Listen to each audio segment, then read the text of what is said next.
ठीक है।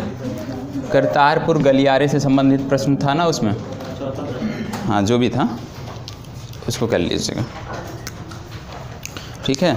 तो आज शुरू करते हैं। सबसे पहले उस दिन उत्तर प्रदेश छूट गया था, तो यूपी से शुरुआत करते हैं, फिर जो भी अपडेट हुए हैं इस सप्ताह उनके बारे में देखेंगे, ठीक है। तो सबसे पहले यूपी से देखते हैं।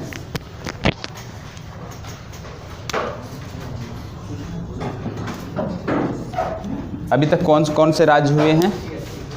एक गुजरात हुआ था और एक राजस्थान, हरियाणा हुआ था ना, हाँ गुजरात और हरियाणा, ये तीसरा है, ठीक है। 10 से 15 मिनट में ये समाप्त हो जाएगा। जितना भी वर्ष भर अपडेट हुआ है इसमें महत्वपूर्ण, वो सारी चीज़ें कवर हो जाएंगी, ठीक है। तो सबसे पहले यूपी की राजधानी क्या है? लखनऊ। लखनऊ किस नदी के किनारे स्थित है? गोमती नदी के किनारे स्थित है। अभी हाल ही में लखनऊ में 2 समिट हुई थी, कौन कौन सी बता सकते हैं? हाँ, डिफेंस एक्सपो हुआ था, और दूसरा कौन सा हुआ था? दूसरा कोई बताएगा? कॉमनवेल्थ यूथ पार्लियामेंट कॉन्फ्रेंस हुई थी, ठीक है, 1 महीने पहले। तो ये भी आपको पता होना चाहिए। कॉमनवेल्थ यूथ पार्लियामेंट्री कॉन्फ्रेंस, ठीक है। तो 2 आयोजन अभी लेटेस्ट जो है यूपी में हुए हैं, डिफेंस एक्सपो और कॉमनवेल्थ यूथ पार्लियामेंट्री सम्मेलन, ठीक है। अब डिफेंस एक्सपो हुआ था, तो डिफेंस एक्सपो के बारे में आपको बताया गया था। थीम बताएंगे क्या था? इसका थीम क्या था? इंडिया द इमर्जिंग, हाँ इमर्जिंग मैन्युफैक्चरिंग हब। और इसका फोकस किस पे था? फोकस भी बताया था। इस सम्मेलन का फोकस किस पर था? नहीं, फोकस था डिजिटल ट्रांसफॉर्मेशन ऑफ डिफेंस, ठीक है, ये भी याद रखिएगा। डिजिटल ट्रांसफॉर्मेशन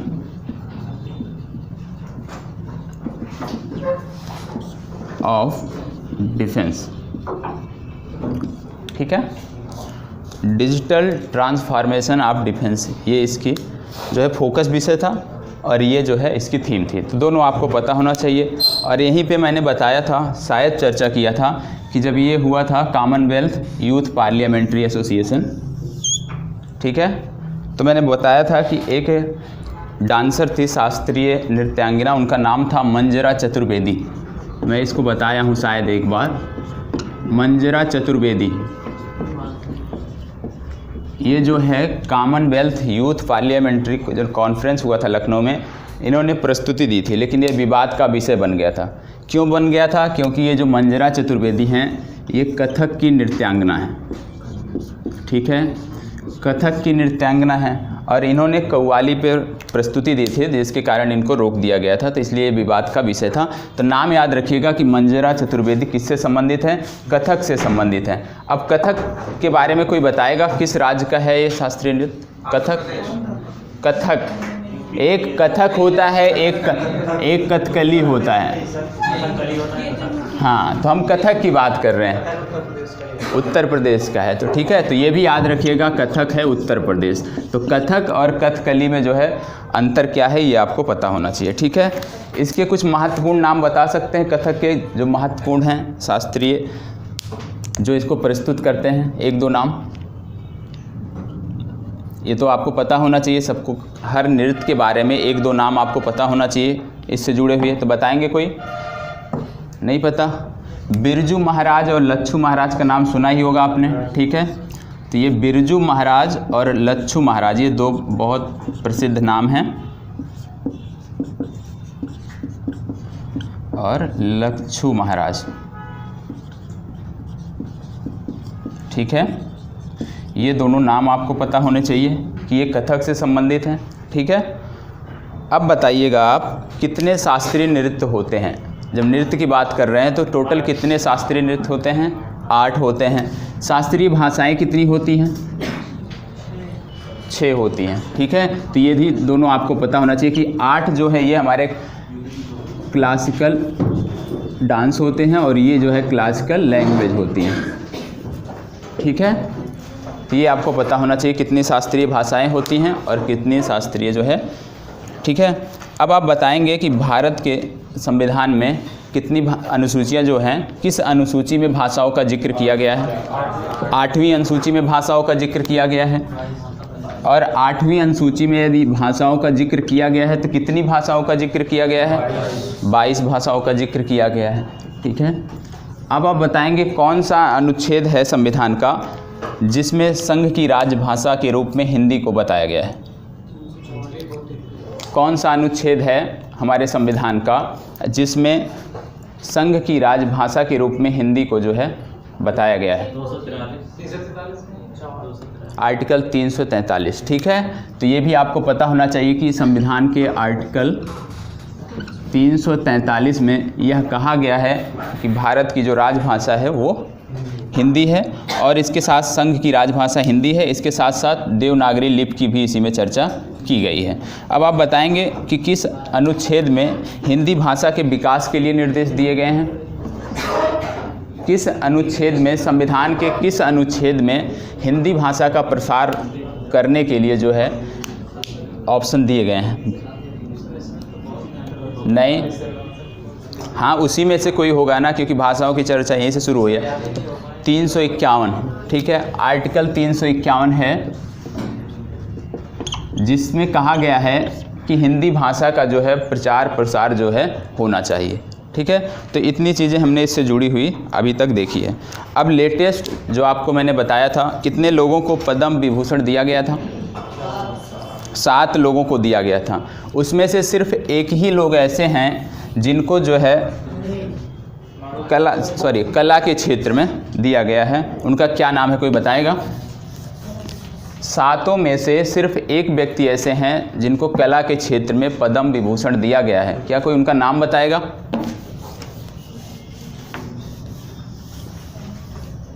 और दूसरा कोई नहीं है? नाम बताएगा कोई? देखो मैंने क्या बोला था कि पद्म विभूषण जितने लोगों को मिला है उनका नाम आपको याद होना चाहिए। उसमें से 3 से 4 व्यक्ति ऐसे थे जो राजनेता नहीं थे, बाकी सारे जो हैं राजनेता थे, तो उनका मत याद रखिए। लेकिन जो अलग, जैसे स्पोर्ट्स से किसको मिला है पद्म? हाँ ठीक है, पीवी सिंधु को पद्म विभूषण मिला है, मैरी कॉम को मिला है। ठीक है, तो खेल के क्षेत्र में जो है मैरी कॉम को मिला है। इसी प्रकार से आर्ट के क्षेत्र में सिर्फ एक व्यक्ति को मिला है और वो भी जो है उत्तर प्रदेश से संबंधित हैं, उत्तर प्रदेश के बनारस से संबंधित हैं। नाम बताइए कोई, ये आपको पता होना। देखो पद्म विभूषण जरूरी है, ठीक है, क्योंकि 7 ही लोगों को मिला है तो आप नाम आसानी से याद कर सकते हैं। बाकी जो भी है पद्म भूषण, उसमें जो महत्वपूर्ण आपको लगता है उनका नाम याद कर लीजिए, किस क्षेत्र से संबंधित है उनको देख लीजिए। नहीं पता किसी को? छन्नू लाल मिश्रा का नाम सुना है? छन्नू लाल मिश्रा नहीं सुना है? ये एक शास्त्रीय गायक हैं, ठीक है, इनको इस बार पद्म विभूषण दिया गया है और ये बनारस के रहने वाले हैं, बनारस से संबंधित हैं, क्लासिकल सिंगर हैं। ठीक है, तो इनके बारे में आपको पता होना चाहिए। पूछा जा सकता है, हो सकता है ऐसे ना पूछे कि इनको पद्म विभूषण दिया गया है नहीं, हो सकता है पूछ ले कि ये किस क्षेत्र से संबंधित हैं, ठीक है, किस प्रदेश से संबंधित हैं, तो आपको पता होना चाहिए। छन्नू लाल मिश्रा जो है आर्ट के क्षेत्र में इनको दिया गया है और ये यूपी से संबंधित है। ठीक है, स्पोर्ट में किसको दिया गया है? एक ही व्यक्ति को दिया गया है, मैरी कॉम, MC मैरी कॉम को दिया गया है। ठीक है, तो उनका भी नाम आपको पता होना चाहिए। ठीक है, PV सिंधु को क्या दिया गया है? हाँ, तो उनका नाम पता होना चाहिए। ठीक है, तो इसी प्रकार से अब आइए नोएडा के बारे में बात। सबसे पहले गाज़ियाबाद के बारे में बताइए। अभी गाज़ियाबाद में एक ऑपरेशन चलाया गया, नाम है ऑपरेशन नकेल। ऑपरेशन अभी ये जल्दी का है, नकेल। ये किससे संबंधित है? गाज़ियाबाद में आप बैठे हैं, गाज़ियाबाद में ये चलाया गया है, बताएंगे? हाँ, ट्रैफिक पे कंट्रोल करने के लिए, जैसे यहाँ पे जो है बिना रजिस्ट्रेशन के जो है ऑटो रिक्शा जो चल रहे हैं, अवैध रूप से जो चल रहे हैं, उनको कंट्रोल करने के लिए कि सबका रजिस्ट्रेशन हो और ट्रैफिक से निजात मिले, उसके लिए गाज़ियाबाद पुलिस ने चलाया है ऑपरेशन नकेल। तो ये आपको पता होना चाहिए, ठीक है। अब इसके बाद हम देखते हैं नोएडा में। नोएडा से संबंधित बहुत सारे तथ्य हैं।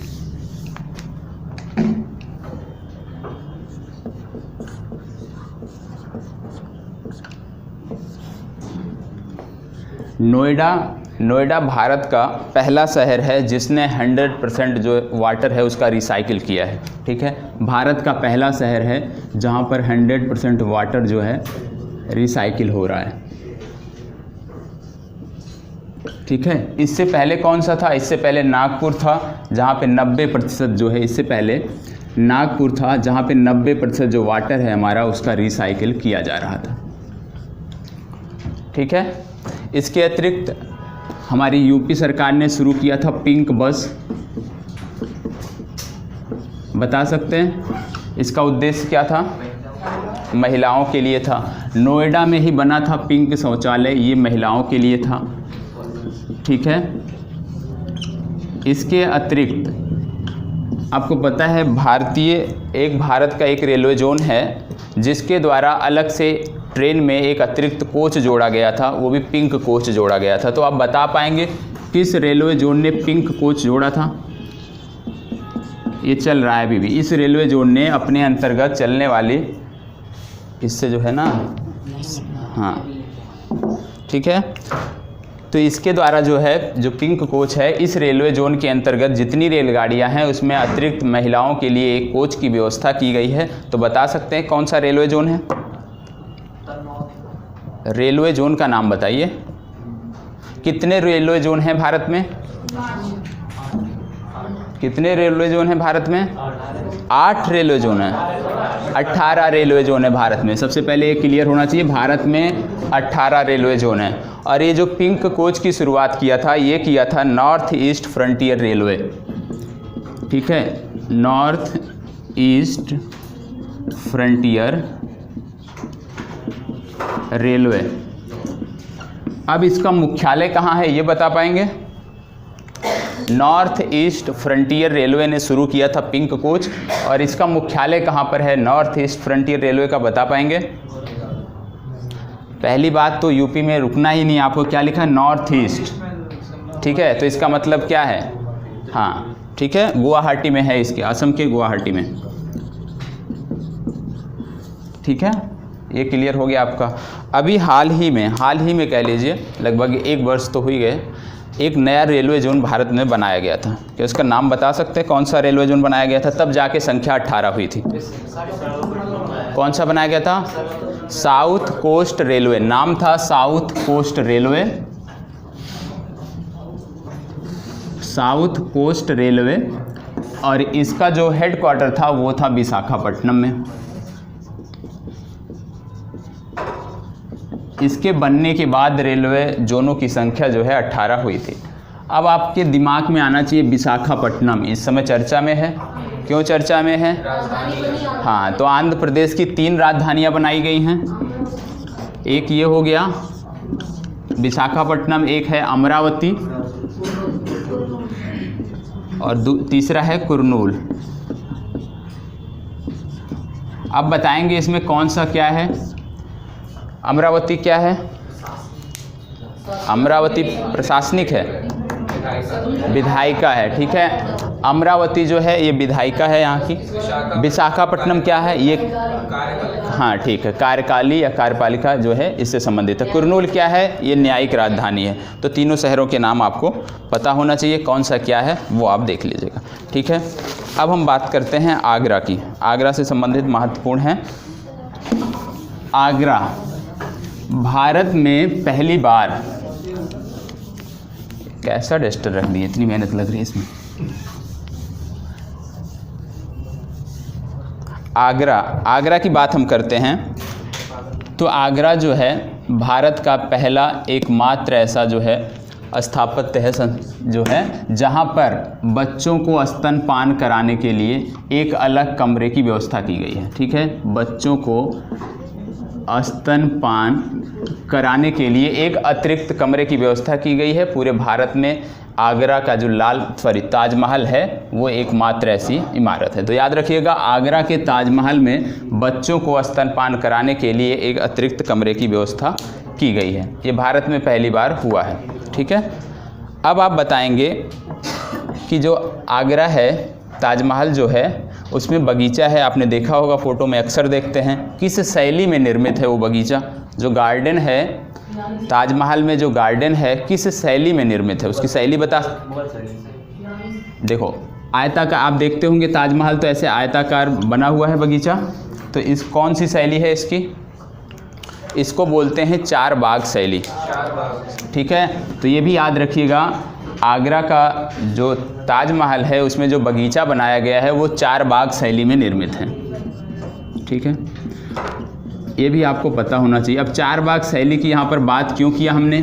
क्योंकि अभी हाल ही में राष्ट्रपति भवन में जो मुगल गार्डन है उसको आम पब्लिक के लिए खोल दिया गया है, और जो मुगल गार्डन है उसमें ज़्यादातर भाग चार बाग शैली में बनाए गए हैं, इसलिए हमने यहाँ पर इसकी चर्चा की है। चार बाग शैली में यदि और कुछ भारत के महत्वपूर्ण ऐसे देखें तो कौन से स्मारक ऐसे हैं, कोई बताएंगे? एक दो और नाम। शालीमार बाग तो पाकिस्तान में है। नहीं, तो इसके बाद आता है हुमायूं की कब्र, कहाँ पर है बताएंगे? दिल्ली में। कहाँ पर है?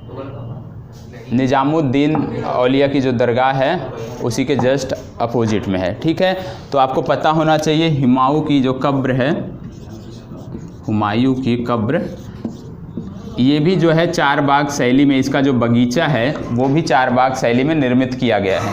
और आपको पता है इसको यूनेस्को ने वर्ल्ड हेरिटेज सिटी का दर्जा दिया है, हुमायूं की कब्र को वर्ल्ड हेरिटेज का दर्जा दिया है। कब दिया है पता है? नहीं पता है? पता होना चाहिए। इसको दिया गया था 1993 में। ठीक है, तो जो भी वर्ल्ड हेरिटेज सिटी हैं भारत में या वर्ल्ड हेरिटेज स्मारक हैं उनके बारे में आपको पता होना चाहिए, परीक्षा में अक्सर पूछा जाता है। ठीक है, अब हम बात करते हैं इसके अतिरिक्त, जैसे अभी पीछे से आवाज़ आई थी शालीमार बाग पाकिस्तान में एक है। ठीक है, उसका भी जो बगीचा बनाया गया है वो चार बाग शैली में ही है। इसके अतिरिक्त जहांगीर की जो कब्र है जिसको बोलते हैं, हाँ ये सही है, उसको भी जो है चार बाग शैली में ही निर्मित किया गया है। तो चार बाग शैली क्या है, क्लियर है?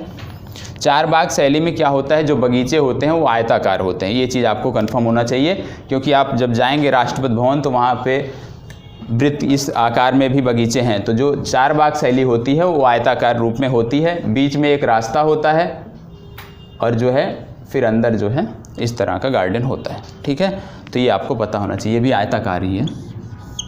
ठीक है, अब आप बताएंगे इसके आर्किटेक्ट कौन थे राष्ट्रपति भवन के?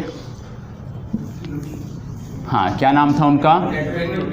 हाँ, इनका नाम भी आपको पता होना चाहिए, एडवर्ड लुटियंस इनका नाम था। इनके नाम पे वहाँ की मार्ग का भी नाम रखा गया है, एडवर्ड लुटियंस। ये यहाँ के वास्तुकार बोलते हैं, आर्किटेक्ट या वास्तुकार, तो ये यहाँ के वास्तुकार थे। जो आप नई दिल्ली बोलते हैं, इसका जैसे राष्ट्रपति भवन हो गया, संसद भवन हो गया, इन सब का जो डिज़ाइन किया है उसके वास्तुकार इन्हीं हैं, एडवर्ड लुटियंस। इनका नाम आपको पता होना चाहिए। ठीक है, अब आगे बढ़ते हैं, मथुरा के बारे में चलते हैं। मथुरा के बारे में कुछ बताएंगे, लेटेस्ट क्या न्यूज़ में रहा है?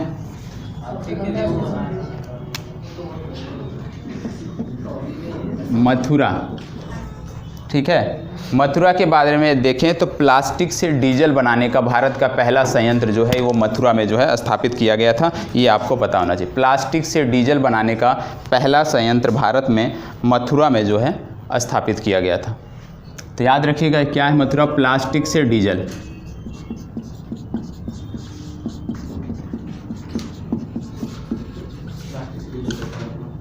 क्या भैया? अब ये तो आपको जो पढ़ाते होंगे पर्यावरण वो बता पाएंगे, ठीक है, लेकिन इतना याद रखिए कि प्लास्टिक से डीजल का संयंत्र जो है स्थापित किया गया है। ठीक है, अब दूसरा यहाँ पे क्या है, हाथियों के लिए भारत का एकमात्र अस्पताल जो है वो मथुरा में है। हाथियों के लिए भारत का, अब जो साइंस पढ़ाता होगा, साइंस टेक जो पढ़ाएगा वो विधिवत बता पाएगा कैसे बनता है, ठीक है। हाथियों के लिए भारत का पहला अस्पताल जो है वो मथुरा में जो है बना है, ठीक है। इसके अतिरिक्त स्वान नामक एक नाम और याद रखिएगा, यूपी से संबंधित महत्वपूर्ण है इसलिए, क्यों, ये जो प्लेटफॉर्म है स्वान, इसको एयरटेल की मदद से उत्तर प्रदेश राज्य सरकार ने बनाया है। क्यों बनाया है, ई गवर्नेंस में बढ़ावा देने के लिए, ठीक है। तो ये स्वान जो है ये ई गवर्नेंस पोर्टल है, ई गवर्नेंस पोर्टल है। किसके साथ मिलकर बनाया गया है, इसको बनाया है एयरटेल के साथ मिलकर, ठीक है। यूपी गवर्नमेंट ने एयरटेल के साथ मिलकर बनाया है। स्वान का फुल फॉर्म यदि देखें तो इसका फुल फॉर्म है स्टेट वाइड एरिया नेटवर्क, ठीक है, स्टेट वाइड एरिया नेटवर्क, यदि आपको नोट करना हो। अब दूसरी महत्वपूर्ण बात आती है कि यूपी जो है प्रधानमंत्री सुरक्षा बीमा योजना जो थी, ठीक है, इसमें टॉप पर था। मतलब सबसे ज़्यादा अच्छा काम, सबसे ज़्यादा लोगों को यूपी ने जोड़ा था और सबसे ज़्यादा लोगों को फ़ायदा भी इसी राज्य में हुआ है। तो प्रधानमंत्री सुरक्षा बीमा योजना, नाम तो सबने सुना होगा, कुछ लोग जुड़े भी होंगे।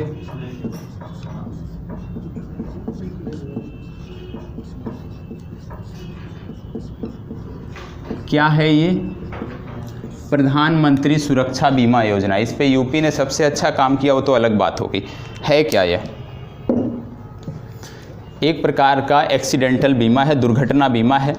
इसकी प्रीमियम कितनी थी, ये दुर्घटना बीमा है, प्रीमियम इसका कितना था, 12 रुपये पर ईयर, ठीक है। एज ग्रुप क्या थी इसके लिए, कि कितने वर्ष से कितने वर्ष के लोग इससे जुड़ सकते हैं, 18 से 70। तो इसके लिए एज ग्रुप जो था वो था 18 से 70, ठीक है। 18 से 70 वर्ष के लोग ही इससे जुड़ सकते हैं। अब इसकी शुरुआत कब हुई थी, कोई बताएगा, शुरुआत कब हुई थी? 9 मई 2015 को इसकी शुरुआत कोलकाता से हुई थी। 9 मई 2015 को इसकी शुरुआत कोलकाता से हुई थी। किसने किया था? भारतीय प्रधानमंत्री ने, ठीक है। पीएम द्वारा इसकी शुरुआत कोलकाता से की गई थी, ठीक है। इसमें क्या था, 2 लाख रुपए की सहायता थी। 2 लाख रुपए की सहायता थी यदि व्यक्ति की आकस्मिक मृत्यु होती है या 100% जो विकलांग कैटेगरी बोलते हैं वो होता है तो उसको 2 लाख रुपए दिए जाएंगे। पार्शियली यदि शरीर का कोई भी अंग डिफेक्ट होता है तो उसको 1 लाख रुपए की इसमें सहायता थी, ठीक। तो ये चीज़ें आपको क्लियर होनी चाहिए। तो अब आप जानते होंगे प्री में कोई ज़रूरी नहीं 1 वर्ष का ही अंदर का ही पूछा जाए, जो चीज़ें हैं पहले की भी पूछी जा सकती हैं, तो योजनाओं पर विशेष ध्यान रहे। अब ये बता दीजिए आप लोग, ये किसके अंतर्गत आता है, किस मंत्रालय के अंतर्गत आता है? कोई मंत्रालय होगा जो इसका कार्यान्वयन कर रहा है, तो मंत्रालय कौन है? गृह मंत्रालय। गृह मंत्रालय बीमा देखेगा, क्या बात, फाइनेंस मिनिस्ट्री, ठीक है। वित्त मंत्रालय इसका क्रियान्वयन करता है, ठीक है। वित्त मंत्रालय इसके लिए नोडल एजेंसी है। अब आप बताएंगे वर्तमान समय में हमारे वित्त मंत्री कौन है? निर्मला सीतारमण, ठीक है। चीफ इकोनॉमिक एडवाइजर, ये वर्ड जो है अभी चर्चा में था, जब आया होगा सर्वे आपका आया होगा, बजट आया होगा, तो कौन है, क्या नाम है इनका? हाँ, कृष्णमूर्ति सुब्रमण्यम वर्तमान समय में हमारे चीफ इकोनॉमिक एडवाइजर हैं। तो इनका भी नाम आपको पता होना चाहिए, कृष्णमूर्ति सुब्रमण्यम, ठीक है। कृष्णमूर्ति सुब्रमण्यम वर्तमान समय में हमारे चीफ इकोनॉमिक एडवाइजर हैं, ठीक है। अब बात करते हैं दस्तक अभियान की। दस्तक अभियान बताएगा कोई, क्या था, क्या था दस्तक अभियान? दस्तक अभियान क्या था, काफ़ी चर्चा में था। ये हर बार जब बारिश का महीना होता है, जून जुलाई के समय, यह अक्सर चर्चा में रहता है यूपी से संबंधित। तो आप बताएंगे दस्तक अभियान क्या था?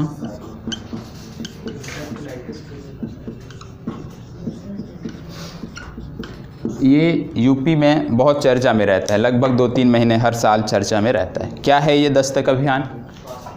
जापानी बुखार से निपटने के लिए जो है, ठीक है, जापानी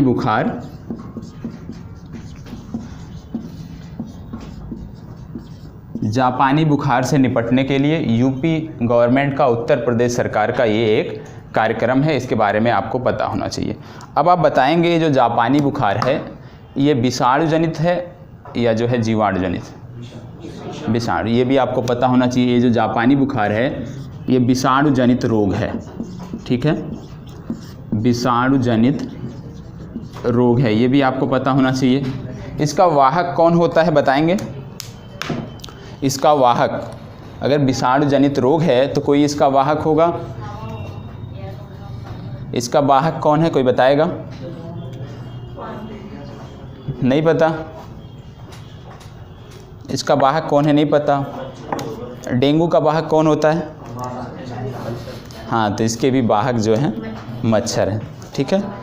अब कौन सा मच्छर है ये बताएंगे?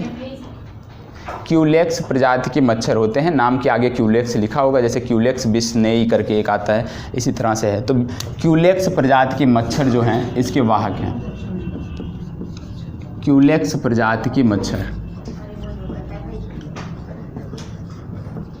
जापानी इंसेफेलाइटिस के वाहक हैं क्यूलेक्स प्रजाति के मच्छर, ठीक है, जिनके नाम के आगे क्यूलेक्स जुड़ा है वो इसके वाहक हैं। अब आप बताएंगे पीत ज्वर या येलो फीवर का नाम सुना होगा आपने? पीत ज्वर या येलो फीवर? पीत ज्वर, येलो फीवर, इसका वाहक कौन होता है? और ये विषाणु जनित है या? सबसे पहले ये विषाणु जनित रोग ये भी है, ठीक है। अब इसका वाहक कौन सा मच्छर होता है बताएंगे? पीत ज्वर या येलो फीवर का वाहक कौन होता है? एडीज इजिप्ट प्रकार के मच्छर जो हैं इसके वाहक होते हैं, तो याद रखिएगा एडीज इजिप्ट प्रकार के जो मच्छर होते हैं वो इसके विषाणु के वाहक होते हैं। तो दोनों में अंतर क्या है आपको पता होना चाहिए, ठीक है। डेंगू के बारे में क्या है? डेंगू के वाहक कौन होते हैं?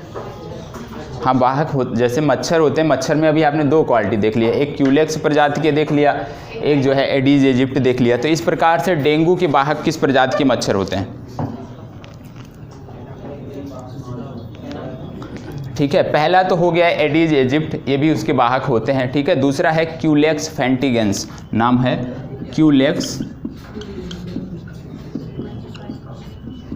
फैंटिगेंस, ये प्रजाति है मच्छरों की जो वाहक किसके हैं? ये डेंगू के, ठीक है। तो आपको पता होना चाहिए। वो तो आपने मच्छर का नाम बताया है ना, एनाफ्लीज, लेकिन इसके किस प्रजाति में आते हैं तो यह भी आपको पता होना चाहिए, ठीक है। मच्छर के नाम सब याद करके बैठे। तो दस्तक अभियान जापानी बुखार से संबंधित है, उत्तर प्रदेश राज्य सरकार ने शुरू किया है, विषाणु जनित रोग है और इसके वाहक हैं क्यूलेक्स प्रजाति के मच्छर, ठीक है। फिर था पीत ज्वर या येलो फीवर, ये भी इसके वाहक हैं एडीज इजिप्ट टाइप के जो मच्छर होते हैं ग्रुप के। और तीसरा आता है डेंगू। डेंगू भी काफ़ी चर्चा में था, लेकिन इस समय दिल्ली में इस वर्ष जो है सब ठीक था। तो क्यूलेक्स फैंटिगेंस और एडीज इजिप्ट जो है इसके वाहक होते हैं। तो तीनों आपने देख लिया, पीत ज्वर क्या है, जापानी बुखार क्या है और डेंगू क्या है, तीनों की चर्चा हमने कर लिया। किसी को कोई समस्या हो तो बताएं। अब बताइएगा, Indian institute of skill Bharat में 3 जगहों पर बन रहा है, सिर्फ 3 जगहों पर बन रहा है और तीनों नाम आपको पता होना चाहिए।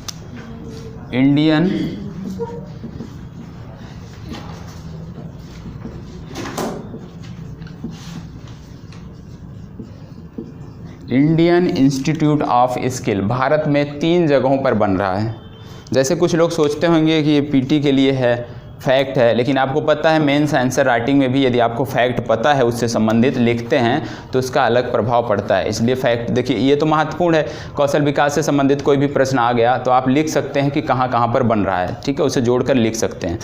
तो बताइएगा, Indian institute of skill Bharat में 3 जगहों पर बन रहा है, कहाँ कहाँ बन रहा है? और गलत, पहला बन रहा है कानपुर, दूसरा है अहमदाबाद, यूपी वाला हो गया ना कानपुर, अहमदाबाद, तीसरा है मुंबई। ठीक है, ये तीनों नाम आप देख लीजिए। Indian institute of skill Bharat में 3 जगहों पर बन रहा है। भारतीय कौशल संस्थान 3 जगहों पर बन रहा है, कानपुर, अहमदाबाद और मुंबई। ये तीनों नाम आपको पता होना चाहिए, ठीक है। अब आप बताएंगे, अभी हाल ही में यूपी में डेस्टिनेशन नॉर्थ ईस्ट फेस्टिवल मनाया गया था, आपके लिए महत्वपूर्ण है। बताएंगे किस जगह मनाया गया था? Destination north east festival. Destination north, देखिए नॉर्थ ईस्ट से संबंधित कुछ भी हो आपके लिए महत्वपूर्ण होगा, क्योंकि भारत सरकार का बहुत ज़्यादा जोर जो है नॉर्थ ईस्ट पर है, ठीक है। तो डेस्टिनेशन नॉर्थ ईस्ट फेस्टिवल, इसका आयोजन कहाँ हुआ था, बता पाएंगे? इसका आयोजन 2 महीने पहले वाराणसी में हुआ था। तो याद रखिएगा, इसका आयोजन वाराणसी में हुआ था।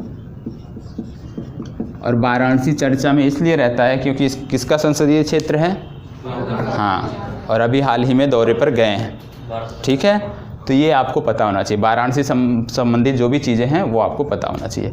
अब बताइए, वाराणसी से मैंने बताया था पहली बार जो है सब्जियों का निर्यात जल मार्ग से किसी देश के लिए किया गया था, गल्फ के देश के लिए। उसका नाम बता पाएंगे?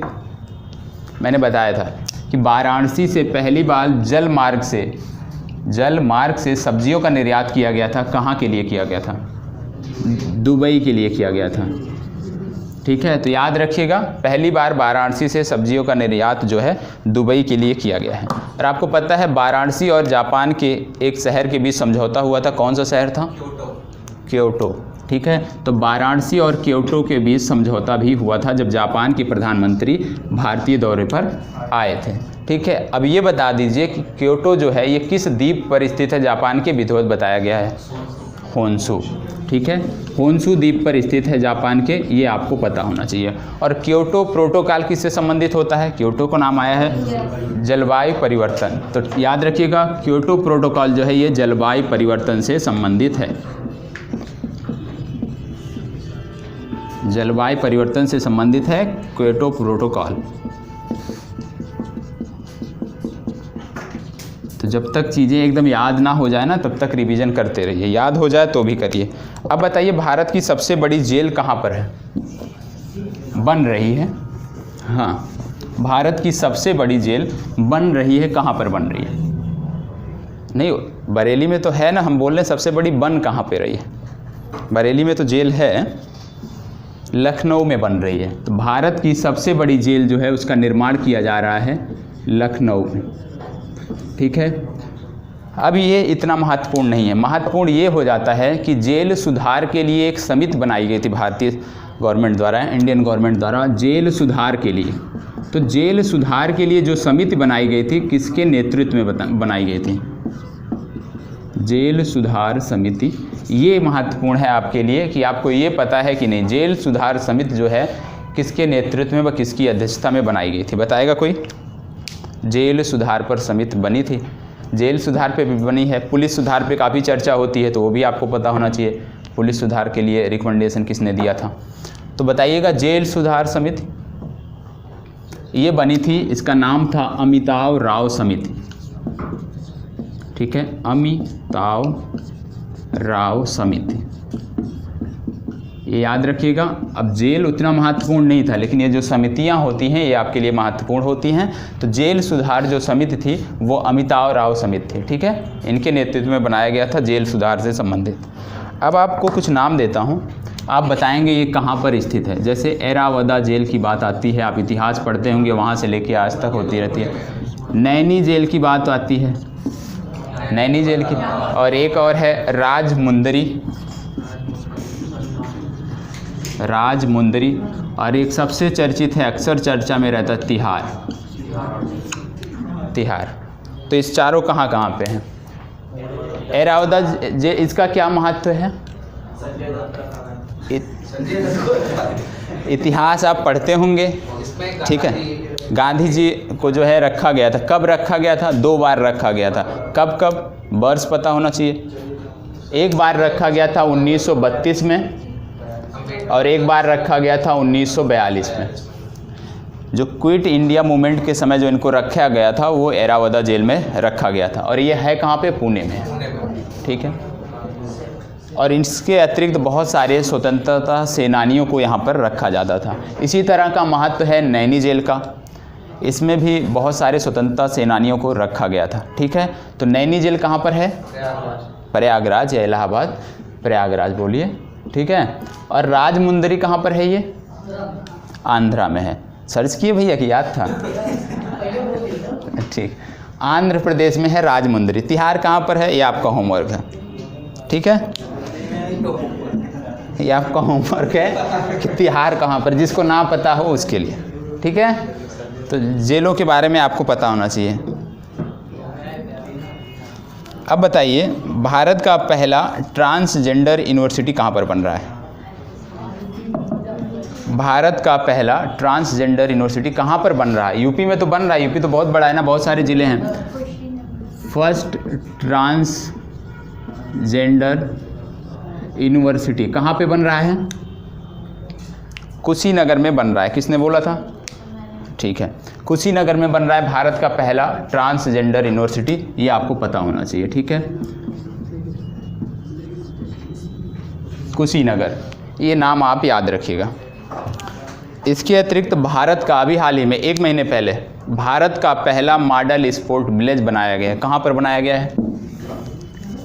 भारत का पहला मॉडल स्पोर्ट विलेज, भारत का पहला मॉडल स्पोर्ट विलेज कहाँ पे बनाया गया है? 1 महीने पहले की घटना है, महत्वपूर्ण है क्योंकि ओलंपिक आ रहा है तो खेलों पर बहुत जोर दिया जा रहा है। तो कहाँ पर बना है? नहीं पता? ये बना है बहादुरपुर और खीरीबीरन। बहादुरपुर, खीरीबीरन। आपका होमवर्क है कि किस शहर के पास है, तो गांव का नाम हो गया ना, क्योंकि विलेज की बात हो रही है। भारत का पहला मॉडल स्पोर्ट विलेज बन रहा है बहादुरपुर खीरीबीरन। आपका होमवर्क है कि गाजियाबाद के आसपास ही खोजिएगा कहाँ पर बन रहा है, ठीक है। कहाँ पर है, किस शहर के नज़दीक है। गांव का नाम मैंने बता दिया। ये दोनों गांव संयुक्त रूप से नहीं, मेरठ नहीं है, ठीक है। बहादुरपुर और खीरीबीरन है। अब ये पता होना चाहिए किसके सहयोग से बनाया जा रहा है, ये भी आपको पता होना चाहिए किसके सहयोग से बनाया जा रहा है। तो कोई बताएगा? एक है एनजीओ, उसका नाम है NGO sport A way of life. NGO sport A way of life इसको विकसित करेगा, किसके साथ करेगा? IIM गाजियाबाद, ठीक है। तो IIM गाजियाबाद और NGO sport A way of life, ये दोनों मिलकर विकसित कर रहे हैं भारत के पहले मॉडल स्पोर्ट विलेज को, जो है बहादुरपुर और खीरीबीरन। कहाँ पर है ये आपका होमवर्क है, सर्च करके ज़रूर अपने नोटबुक में नोट कर लीजिएगा। और आप बताएंगे, अभी हाल ही में नीति आयोग की डेल्टा रैंकिंग जारी हुई थी। नीति आयोग की डेल्टा रैंकिंग जारी हुई थी, तो सबसे आकांक्षी जिलों में, जो आकांक्षी जिले होते हैं उनमें टॉप पर कौन था? यूपी का है, इसीलिए इसकी चर्चा हो रही है, लेकिन कौन सा था? नीति आयोग ने डेल्टा रैंकिंग जारी की है और डेल्टा रैंकिंग में आकांक्षी जिलों की सूची जारी की गई है, ठीक है। सबसे पहले नीति आयोग ने किया है, आकांक्षी जिलों में पूछ रहे हैं कौन सा टॉप पर है। नीति आयोग ने जो डेल्टा रैंकिंग जारी की है, इसमें आकांक्षी जिलों में उत्तर प्रदेश का एक जिला है जो टॉप पर है। बता पाएंगे? उसका नाम है चंदौली, ठीक है, चंदौली। अरे चंदौली महत्वपूर्ण है क्योंकि एक कैबिनेट मंत्री हैं, ये उनका संसदीय क्षेत्र है। हाँ, महेंद्र नाथ पांडे का संसदीय क्षेत्र है। अब आप बताइए, महेंद्र नाथ पांडे को कौन सा विभाग मिला है? महेंद्र नाथ पांडे को कौन सा विभाग मिला है? नहीं पता? इससे पहले अभी हमने कौशल विकास की बात किया था ना, किया था ना। तो कौशल विकास एवं उद्यमिता मंत्री हैं भारत सरकार के महेंद्र नाथ पांडे। इनकी कॉन्स्टिट्यूंसी है चंदौली और इसको जो है आकांक्षी ज़िले की रैंकिंग में टॉप स्थान मिला है। अरे आकांक्षी रैंकिंग क्या होती है? जो ज़िले, क्या चीज़? जो ज़िले जो है बॉटम पर होते हैं, ठीक है, जो ज़िले बॉटम पर होते हैं उनमें जो सर्वश्रेष्ठ सुधार करता है, जो बॉटम पे ज़िले होते हैं उनमें जो सर्वश्रेष्ठ सुधार करता है उसको बोलते हैं आकांक्षी ज़िले। और ये डेल्टा रैंकिंग इसी से संबंधित होती है, जो खराब प्रदर्शन कर रहे थे उनमें कितना सुधार हुआ है, तो डेल्टा रैंकिंग जो है उससे संबंधित होता है। तो जो चंदौली था बहुत ही खराब प्रदर्शन था, बहुत ही पुअर प्रदर्शन था इसका, लेकिन इसने बेहतर किया है इसलिए इस रैंकिंग में इसका नाम है। तो आपको ये पता होना चाहिए, ठीक है। अब आप बताएंगे भारत के यूपी के 2 स्पोर्ट पर्सन हैं। एक का नाम है सौरभ चौधरी, नाम तो सबने सुना होगा, सौरभ चौधरी। नहीं सुना है तो ये आपको सुनना चाहिए था, सौरभ चौधरी। और एक और नाम है, वो यहीं पे लिख देता हूँ, इसको यूपी से मत जोड़िएगा, रानी रामपाल, ठीक है। ये यूपी से नहीं है, पहले बता दे रहा हूँ। सौरभ चौधरी यूपी से हैं, किस ज़िले से हैं, किस शहर से हैं? मेरठ से हैं, मेरठ से हैं। और कौन सा स्पोर्ट खेलते हैं ये? तीरंदाजी, भाला फेंक। चलो, और कोई? तीरंदाजी हो गया, भाला फेंक हो गया, और कुछ बचा है? टेनिस। चलो, टेनिस, भाला फेंक, तीरंदाजी। और कोई गेम बचा है भी? देखिए क्या है, शूटिंग से हैं, ठीक है। नहीं, सौरभ चौधरी जो है ये शूटिंग से हैं, लेकिन शूटिंग में भी एक होता है राइफल शूटिंग, एक होता है पिस्टल शूटिंग, ठीक है। तो ये जो है आपने बोला शूटिंग से हैं, तो शूटिंग में 2 होता है, एक होता है राइफल शूटिंग, एक है पिस्टल शूटिंग। तो ये किस में है, कौन सा गेम खेलते हैं? पिस्टल शूटर हैं ये, ठीक है। और इनका बहुत नाम है, ठीक है, बहुत सारी ख्याति इन्होंने प्राप्त किया है। यूपी के मेरठ से हैं, सौरभ चौधरी नाम है, पिस्टल शूटर हैं। तो जैसे स्पोर्ट से प्रश्न आता है ना, तो नाम दे के पूछ लिया जाता है किस स्पोर्ट से संबंधित हैं, तो स्पोर्ट आपको पता होना चाहिए। रानी रामपाल का नाम क्यों लिखा है, ये किस खेल से संबंधित हैं? रानी रामपाल नहीं पता? रानी रामपाल, रानी रामपाल जो है ये हॉकी टीम की कैप्टन है, ठीक है, भारतीय हॉकी टीम की कैप्टन है रानी रामपाल। इन दोनों लोगों को फिक्की एक संस्था है, ठीक है, फिक्की एक संस्था है जिसके द्वारा इन्हें वर्ष का सर्वश्रेष्ठ जो है खिलाड़ी चुना गया है, ठीक है। फिक्की संस्था द्वारा रानी रामपाल और सौरभ चौधरी को वर्ष का सर्वश्रेष्ठ खिलाड़ी चुना गया है। अब फिक्की क्या है? Federation of Indian chamber of commerce, ठीक है। तो ये चीज़ हो गया। अब इससे जुड़ा हुआ एक है, ये हॉकी खेलती हैं। कोई बताएगा कि हॉकी, जैसे आप देखते होंगे क्रिकेट सब देखते हैं, तो क्रिकेट को, भारतीय क्रिकेट का प्रायोजक कौन है? बायजू, ठीक है। भारतीय क्रिकेट का टी शर्ट पे देखते होंगे नाम लिखा है ना, तो बायजू जो लर्निंग ऐप है, बायजू जो संस्थान है वो क्रिकेट का प्रायोजक है। लेकिन हॉकी का प्रायोजक कौन है? हॉकी का प्रायोजक, चाहे मेंस हॉकी हो या वुमेन, दोनों का प्रायोजक है उड़ीसा सरकार। इनकी टी शर्ट आप देखते होंगे तो उड़ीसा सरकार, उड़ीसा का लोगो या उड़ीसा का नाम जरूर लिखा रहता होगा, तो ठीक है। तो हॉकी का प्रायोजक हो गया उड़ीसा, क्रिकेट का आपको पता चल गया बायजू, ठीक है। अब यूपी से चर्चा समाप्त हुई है। अब जो कुछ भी बचा होगा या होगा तो बाद में देखेंगे। अब देखते हैं एक प्रोग्राम है be think digital programme. Be think digital क्या है? भारत सरकार का बहुत ज़्यादा जोर है इस क्षेत्र में, ज़्यादा जोर है, इस प्रोग्राम पे नहीं बोल रहा हूँ। B think digital, B think digital, ये प्रोग्राम क्या किसी ने सुना था? बी थिंक डिजिटल नहीं सुना है? नहीं सुना है? ये फेसबुक का प्रोग्राम है, ग्लोबल डिजिटल लिटरेसी से संबंधित, ठीक है। फेसबुक का प्रोग्राम है, भारत में भी इसको शुरू किया है फेसबुक ने, ठीक है। तो बी थिंक डिजिटल इंडिया हो गया है अब, ये तो ग्लोबली प्रोग्राम है। क्यों शुरू किया गया है? अभी मैंने बताया, ग्लोबल डिजिटल लिटरेसी, ठीक है, साक्षरता बढ़ाने के लिए, डिजिटल साक्षरता बढ़ाने के लिए वैश्विक प्रोग्राम है। किसका है? फेसबुक का है। फेसबुक सब यूज करते होंगे लेकिन ये नहीं पता है, ठीक है। तो फेसबुक का प्रोग्राम है। अब आप बताएंगे भारत के लिए, जब भारत में लॉन्च हुआ है तो कौन कौन सी संस्थाएं सहयोग कर रही हैं इसमें? एक तो फेसबुक का है, तो फेसबुक है, तो फेसबुक भारत में किस संस्था के साथ मिलकर इसको आगे बढ़ा रहा है? नेशनल कमीशन फॉर वुमेन, ठीक है, नेशनल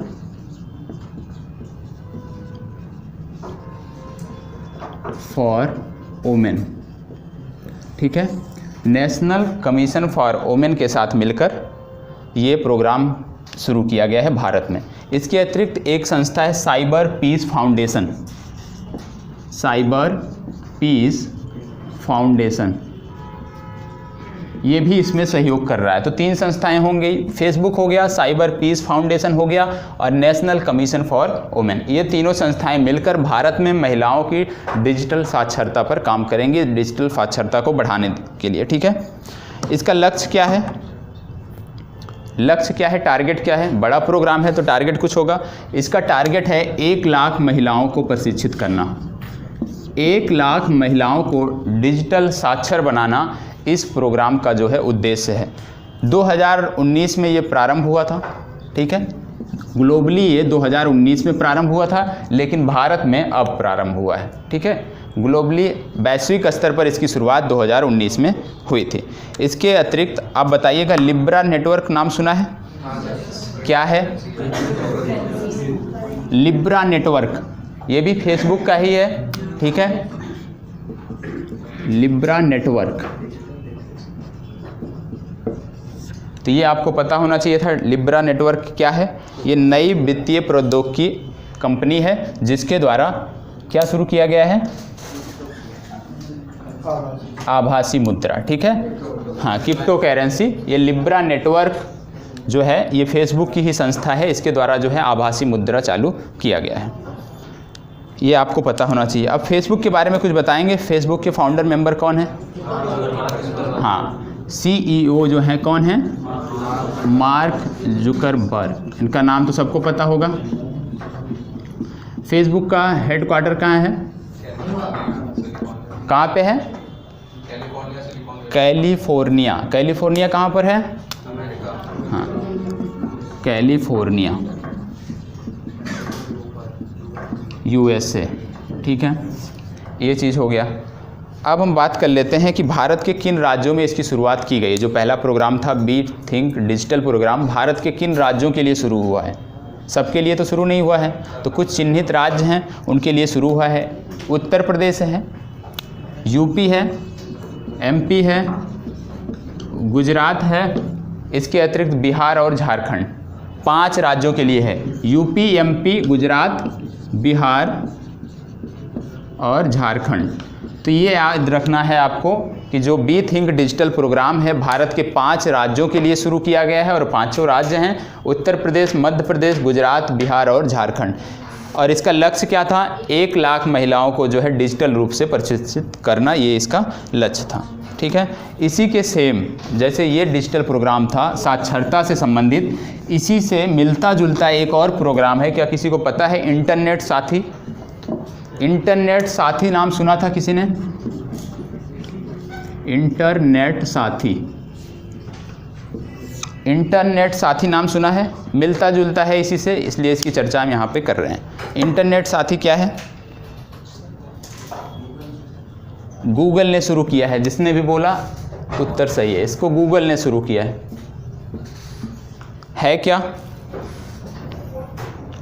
ग्रामीण महिलाओं को, इसका उद्देश्य था, ये जो प्रोग्राम था इसका उद्देश्य था ग्रामीण महिलाओं को इंटरनेट के उपयोग के लिए सशक्त बनाना। इंटरनेट साथी का उद्देश्य था ग्रामीण महिलाओं को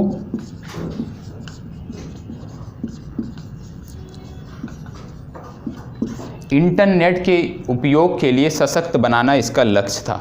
किसके साथ शुरू किया था गूगल ने टाटा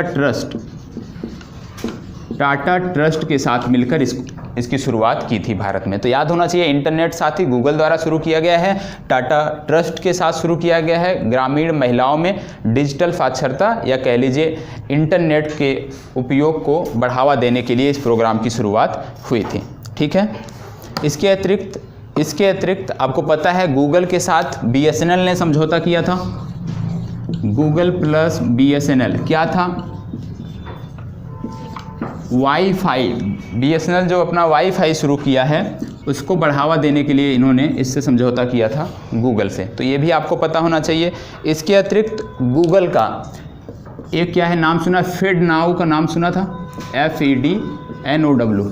FedNow क्या है? नहीं सुना है? ये गूगल का एक, जैसे भारत का अपना UPI भीम UPI है, इसी तरह से गूगल ने FedNow नामक सर्विस जो है अमेरिका के लिए शुरू की है। ये UPI सर्विस है, अमेरिका में इसकी शुरुआत हुई है। ठीक है, किसने किया है? गूगल ने किया है। जो भी सारी चीज़ें अभी तक हैं ये सारी गूगल से ही संबंधित हैं। एक आता है गोला इनिशिएटिव, नाम सुना था किसी ने? गोला, ये क्या था? गोला इनिशिएटिव किसने सुना है? नहीं सुना है? 5,000 आदिवासी महिलाओं को कौशल विकास के लिए, उनका कौशल विकास कराने के लिए गूगल ने इसको शुरू किया था। तो ये आपको पता होना चाहिए। ठीक है, क्या है गोला इनिशिएटिव? गूगल द्वारा शुरू किया गया है। 5,000 आदिवासी महिलाओं को कौशल प्रशिक्षण देना। ठीक है, तो कौशल प्रशिक्षण से संबंधित कोई भी प्रश्न आए तो उसमें आप इसको मेंस में भी गोला इनिशिएटिव जोड़ सकते हैं। ठीक है,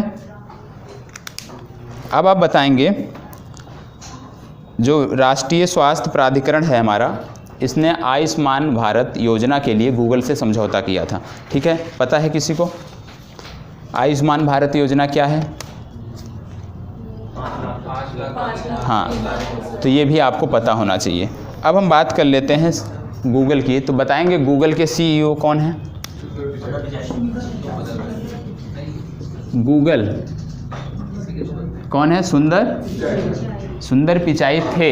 ठीक है, अब ये सुंदर पिचाई जो हैं गूगल की जो पेरेंट कंपनी है उसका नाम है अल्फ़ाबेट। ठीक है, ये मेन कंपनी अल्फ़ाबेट है, उसी की शाखा है गूगल, उसी की। ठीक है, तो अल्फ़ाबेट के CEO बन गए हैं अब सुंदर पिचाई, ये आपको पता होना चाहिए। इसके अतिरिक्त गूगल का 2 गेमिंग प्लेटफॉर्म है, बहुत पूछा जाता है परीक्षा में। एक का नाम है स्टाडिया, एक का नाम है एंथॉस। तो ये दोनों नाम भी आपको पता होना चाहिए, स्टाडिया और दूसरा है एंथॉस। ये गूगल का 2 ऑनलाइन गेमिंग प्लेटफॉर्म है, एक है एंथॉस और एक है स्टाडिया। जो गेम खेलते हो यूज़ कर सकते हैं, आज जाके यूज़ करिएगा। ठीक है,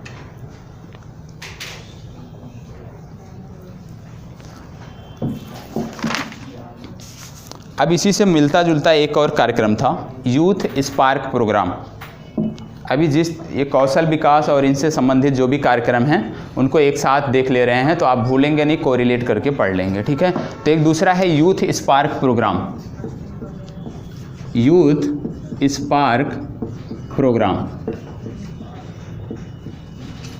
ये क्या था? यूथ स्पार्क प्रोग्राम क्या था? किसके द्वारा शुरू किया गया था? नाम नहीं सुना है? इसको शुरू किया था माइक्रोसॉफ्ट ने। ठीक है,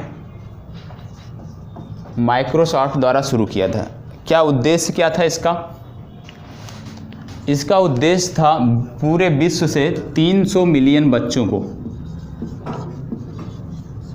300 मिलियन बच्चों को बेहतर शिक्षा उपलब्ध कराने के लिए माइक्रोसॉफ्ट कंपनी ने यूथ स्पार्क प्रोग्राम शुरू किया था।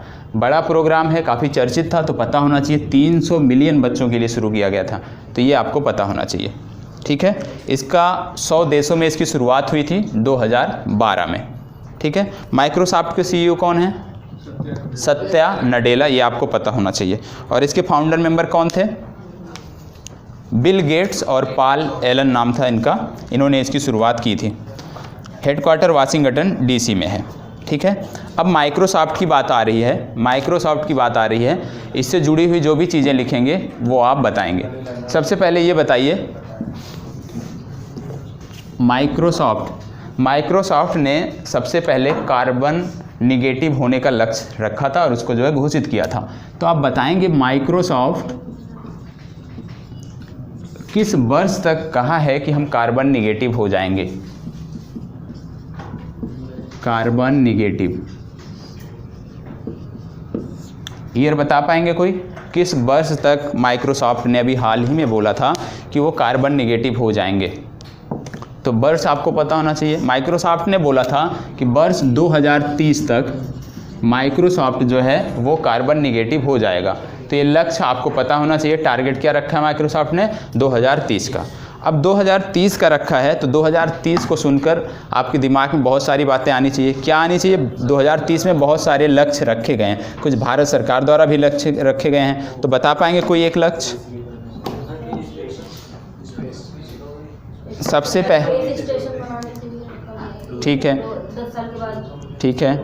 और मलेरिया, भारत से पूरी तरह मलेरिया का उन्मूलन कब होगा? 2030। मलेरिया उन्मूलन का भी लक्ष्य भारत सरकार ने रखा है 2030। भारतीय प्रधानमंत्री ने पिछली क्लास में बताया था पशु रोग नियंत्रण कार्यक्रम की शुरुआत किया था मथुरा से, ठीक है। उसमें भी जो बीमारियां हैं उसका लक्ष्य रखा गया था कि 2030 तक हम उसको समाप्त करेंगे। कौन कौन सी बीमारियां थी? माउथ एंड फूड डिजीज, ठीक है।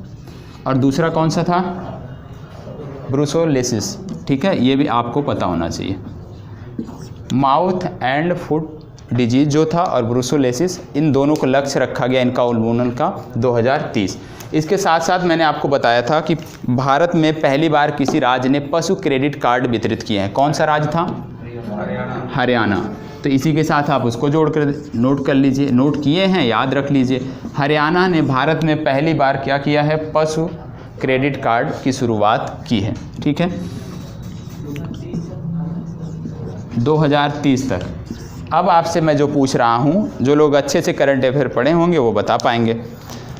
आप बताएंगे नेशनल पॉलिसी ऑन बायोफ्यूल, इसमें कुछ लक्ष्य रखे गए थे। नेशनल पॉलिसी ऑन बायोफ्यूल,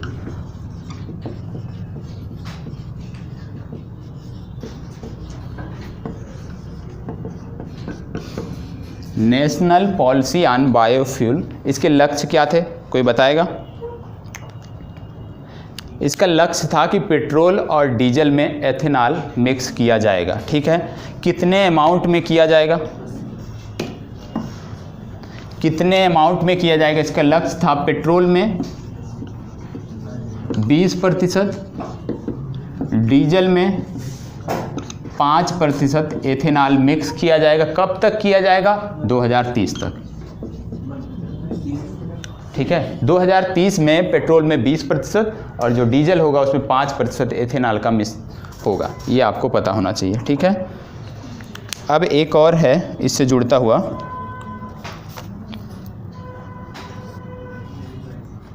जिसको नोट करना है वो नोट कर लें। अभी हाल ही में विश्व के एक देश ने, ठीक है, ये भी बहुत, इसको बहुत क्रिटिसाइज़ किया जा रहा है वैश्विक स्तर पर। एक देश है विश्व का जिसके द्वारा हाथियों को मारने की परमिट दी गई है। समाचार पत्र में था, लेटेस्ट है, आपको पता। विश्व का एक देश है जिसने हाथियों को मारने की परमिशन दी है।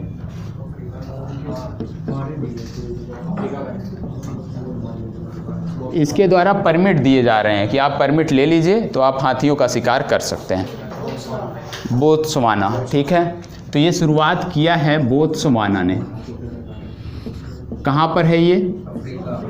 अफ्रीका में है। तो ये आपको पता होना चाहिए। इस वैश्विक स्तर पर इसकी काफ़ी आलोचना हो रही है, काफ़ी संस्थाओं ने इसके लिए रिपोर्ट भी किया है, ठीक है। तो वैश्विक स्तर पर ये एक प्रकार से जो है नकारात्मक पहल है। तो बोत्सवाना ने इसकी शुरुआत किया है। क्या किया है बोत्सवाना ने? हाथियों को मारने के लिए। अब इसी से जुड़ा हुआ एक देश है जो ऊँटों को मार रहा है, ठीक है, ठीक है, ये ऊँटों को मार रहा है। 2 देश ऐसे हैं, एक देश है जो व्हेल मछली को मार रहा है, व्हेल, जापान। तो इसी तरह को रिलेट करके आप चीज़ों को देख सकते हैं, ठीक है। जापान के साथ साथ नॉर्वे भी है, ठीक है, नॉर्वे में भी काफ़ी शिकार किया जा रहा है व्हेल मछलियों का। तो नॉर्वे और जापान ये दोनों मिलकर व्हेल मछली का शिकार कर रहे हैं। बोत्सवाना हाथी का जो है, क्या चीज़ मार के क्या करेंगे, ये सब अपने आर्थिक लक्ष्य देख रहे हैं, ठीक है। मारेंगे तो मार्केट में बेचेंगे तो उससे कुछ आमदनी होगी, सिर्फ लक्ष्य इनका इतना है। परमिट दे रहे हैं तो उसके लिए पैसा लेंगे, ठीक है। सिर्फ और सिर्फ अपनी आर्थिक स्थिति मजबूत करने के लिए जो देश ये कदम उठा रहे हैं, उससे उनको और कोई लाभ नहीं है। इसके अतिरिक्त आप बताएंगे पाकिस्तान ने भी, ये बहुत विवादित था, ठीक है, पाकिस्तान ने भी एक पक्षी को मारने की परमिट दी थी कुछ दिनों पहले, और ये काफ़ी विवादित था। पाकिस्तान ने, बता पाएंगे कौन सा पक्षी था? नहीं बता पाएंगे, ये बहुत ही चर्चित था। पाकिस्तान ने जो गल्फ़ के जो राजकुमार होते हैं उनको परमिट दी थी कि यदि वो आएँ तो पाकिस्तान में इस पक्षी का शिकार कर सकते हैं। इसका नाम था हाउबारा बस्टर्ड, हाउबारा बस्टर्ड, ठीक है। ये पाकिस्तान ने परमिट आम लोगों के लिए नहीं दी है, जो गल्फ़ के ओमान हुआ, कतर हुआ, इन सब के जो राजकुमार हैं उनके लिए परमिशन दी थी पाकिस्तान ने हाउबारा बस्टर्ड को। और ये जो है IUCN की रेड लिस्ट में शामिल है ये पक्षी, ये भी आपको पता होना चाहिए, इसलिए ये महत्वपूर्ण है। तो 3 चीज़ें हमने देखा, बोत्सवाना हाथियों को परमिशन दिया मारने को, ऑस्ट्रेलिया ऊँटों को, जापान और नॉर्वे जो है व्हेल को मार रहे हैं, और पाकिस्तान ने हाउबारा बस्टर्ड को जो है परमिट दी है। अब आपको पता होना चाहिए, अभी हाल ही में नॉर्वे का कोई भारत यात्रा पर आया था, बता सकते हैं? राष्ट्रपति, प्रधानमंत्री या राजदूत, राजनयिक कोई? तो भारत और नॉर्वे के बीच एक समझौता हुआ है। क्या हुआ है? समुद्री क्षेत्र में विकास के लिए भारत और नॉर्वे के बीच एक महत्वपूर्ण समझौता हुआ है। मत्स्यन को बढ़ावा देने के लिए समझौता हुआ है। तो नॉर्वे की बात थी तो उसको भी यहीं पर देख लेते हैं, ठीक है। क्या भैया? हाँ, तो वो नेक्स्ट टाइम, ठीक है। अब अगला देखते हैं यारा वायरस। यारा वायरस ये भी लेटेस्ट है, पुराना नहीं है, ये सब नया है। यारा वायरस, हाँ, कोरोना आपने देख लिया। कोरोना से संबंधित 2 अपडेट है, पिछली क्लास में नहीं हुआ था, तब तक नहीं था, वो यहाँ पर बता देता हूँ। क्या है? भारत जो सुभेद देश है, मतलब जिनमें कोरोना वायरस का प्रसार हो सकता है, जो संभावित देश हैं, उनमें भारत 15वें स्थान पर है। भारत का स्थान है 15वां, ठीक है। भारत का 15वां स्थान है कि भारत भी 15वें स्थान पर है, कोरोना से प्रभावित हो सकता है, ठीक है। इसके अतिरिक्त ADB ने कोरोना के प्रसार को रोकने के लिए कुछ सहायता दी है। कितना दी है, कोई बताएगा? ADB ने चीन को सहायता दी है कि कोरोना वायरस के प्रसार को रोकिए, तो वो सहायता है 2 मिलियन, ठीक है, 2 मिलियन, ये आपको पता होना चाहिए। अब आपका होमवर्क है, ये ADB ने सहायता दी है कि क्या चीज़? 2 मिलियन डॉलर, 2 मिलियन अमेरिकी डॉलर, जो भी होता है USD, ठीक है, ये दिया है चीन को। अब आपको पता होगा इस समय एक क्रूज जो है काफ़ी चर्चा में है, कल के समाचार पत्र में भी था, उससे पहले भी था, कि एक क्रूज है वो याकोहामा, जापान के याकोहामा पे रुका है। तो वो उसका नाम आपको पता होना चाहिए, ठीक है। क्यों रोका गया है? कोरोना से संबंधित है तो पता, लेकिन नाम आपको पता होना चाहिए, ठीक है। तो ये हो गया दोनों। और कोरोना को अभी तक कोई नाम नहीं दिया गया था, कोरोना, हाँ, तो ये नाम दिया किसने दिया है? WHO ने। तो कोरोना से संबंधित ये 3 चीज़ें जो है पिछली वीडियो में नहीं थी, कोविड-19, तो ये तीनों आप उससे जोड़ लीजिएगा, ठीक है। अब हम बात कर लेते हैं यारा वायरस की। यारा वायरस क्या है? कहाँ इसका खोज किया गया?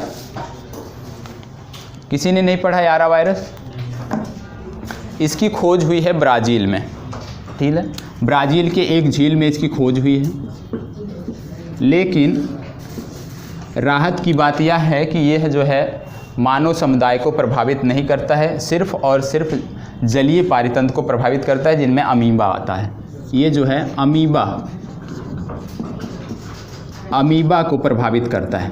तो इस समय बहुत सारे ऐसे वायरस हैं, तो नाम आपको पता होना चाहिए, कहाँ इसका उद्गम हुआ था, कहाँ खोज हुई थी, तो ये आपको पता होना चाहिए। ठीक है, तो यारा वायरस ब्राज़ील में हुई थी। अमीबा को जो है ये प्रभावित करता है, मानव समुदाय को ये प्रभावित नहीं करता है। अब आप बताएंगे ब्राज़ील के बारे में कुछ। ब्राज़ील के राष्ट्रपति का नाम सबको पता होगा, 26 जनवरी को भारत आए थे, तो ये तो सबको पता होगा।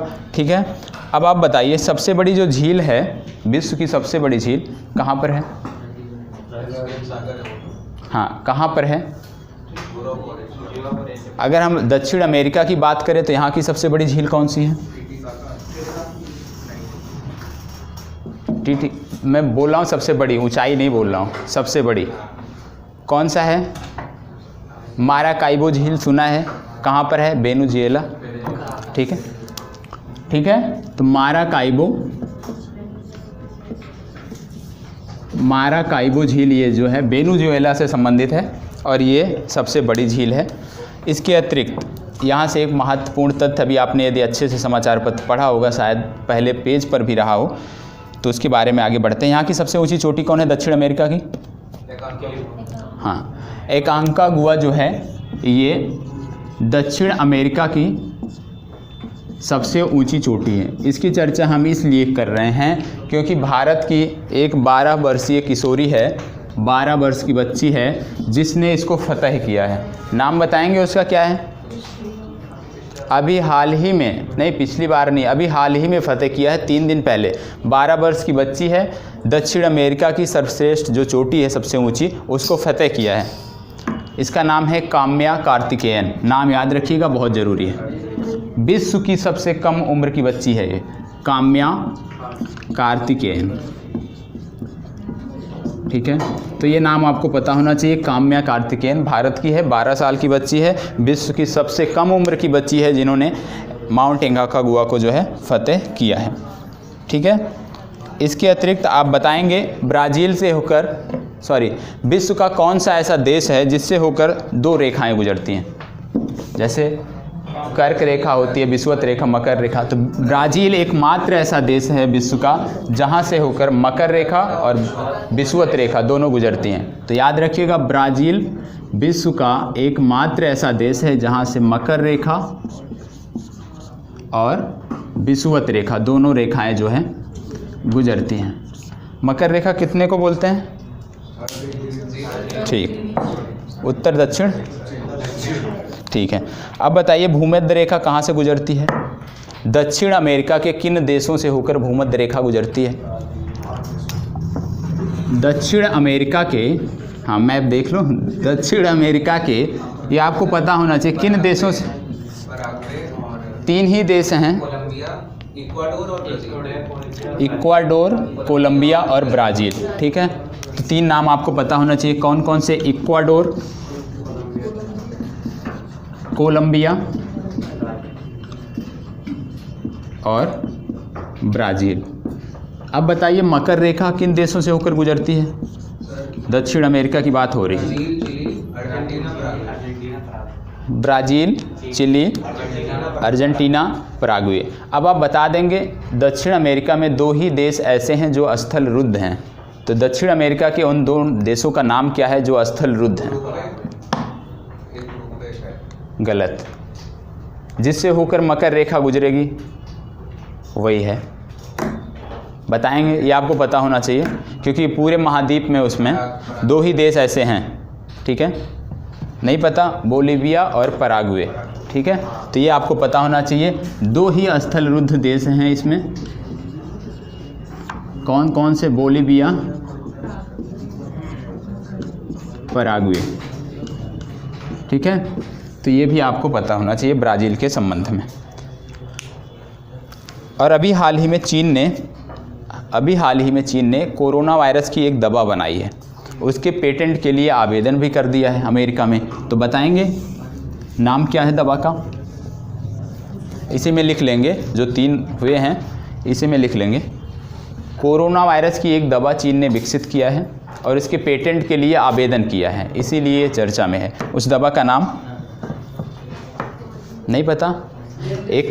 हाँ, किसने बोला? हाँ ठीक, क्या नाम बोला? रेमडेसिविर, ठीक है, रेमडेसिविर, और एक और है क्लोरोक्विन।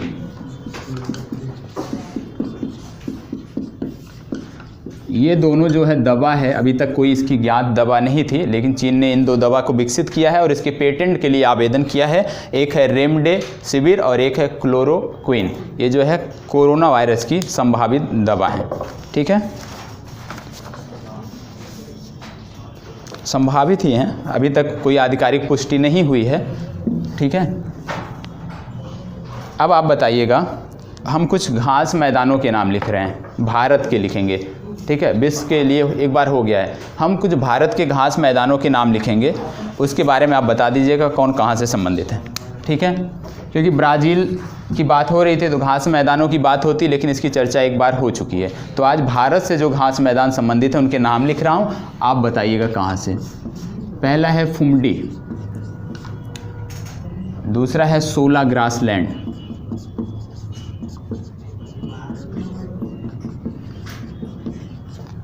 तीसरा है वानी ग्रासलैंड,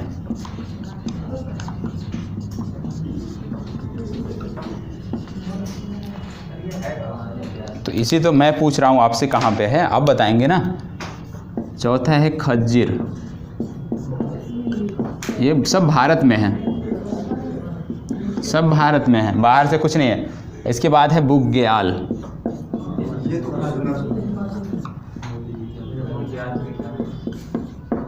अब इनको आप बताइए कौन सा कहाँ से है। ये जो है भारत के चर्चित ग्रासलैंड हैं, ठीक है, ये आपको पता, वैश्विक स्तर पर सबने रट लिया है, पता है, तो भारत के बारे में भी पता होना चाहिए। तो ये कहाँ से है, फुमडी कहाँ से है, लोकटक झील कहाँ पर है, नैनीताल, मणिपुर में है, नॉर्थ ईस्ट की सबसे बड़ी झील है लोकटक झील, और लोकटक झील में ये है घास, ठीक है, लोकटक झील, ठीक है। सोला ग्रासलैंड कहाँ से संबंधित है, सोला ग्रासलैंड, सोला ग्रासलैंड है पश्चिमी घाट से संबंधित, ठीक है, पश्चिमी घाट से संबंधित। अब बात आती है बानी ग्रासलैंड, बानी ग्रासलैंड कहाँ से संबंधित है, गुजरात से संबंधित है, गुजरात राज्य से संबंधित है, बानी ग्रासलैंड जो है गुजरात राज्य से संबंधित है। अब आता है खज्जिर ग्रासलैंड, ये कहाँ से संबंधित है, ये है हिमाचल प्रदेश से, ठीक है। अब लास्ट में आया बुग्याल, ये कहाँ से संबंधित है, उत्तराखंड, ठीक है। तो ये आपको पता होना चाहिए, ये भारत से संबंधित घास भूमियाँ हैं। फुमडी मणिपुर, लोकटक झील, लोकटक झील जो है नॉर्थ ईस्ट की सबसे बड़ी झील है, तो ये आपको पता होना चाहिए।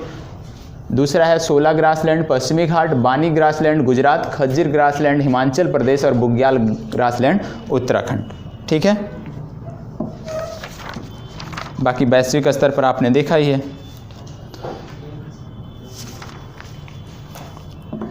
हो गया, नोट कर लिया सबने।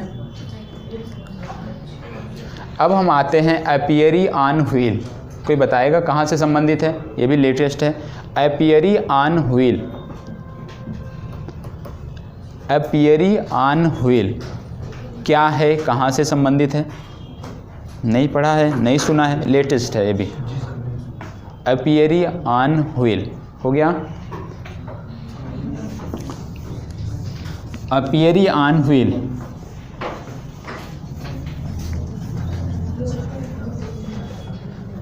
बताएगा कोई, एपियरी ऑन व्हील,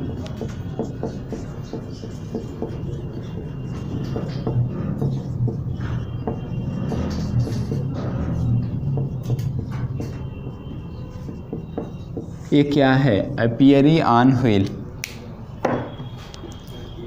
बताएंगे, लेटेस्ट है, एक सप्ताह के अंदर का ही है सारा।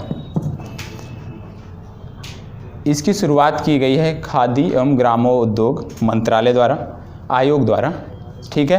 क्या है, कौन सी पहल है इसमें, ये पहल है कि जो किसान मधुमक्खी पालन करते हैं, जो किसान मधुमक्खी पालन करते हैं, तो भारत सरकार ने शुरू किया है। तो जो मधुमक्खी पालन के लिए जो बॉक्स होता है, उस बॉक्स को उन तक प्रवाहित जो है हाँ जो भी है, ठीक है, उन तक पहुंचाने के लिए, ठीक है, मधुमक्खी पालन से संबंधित बॉक्सों को जो किसान इससे जुड़े हुए हैं उन तक पहुंचाने के लिए आसानी से एपियरी ऑन व्हील इसकी शुरुआत की गई है, ठीक है।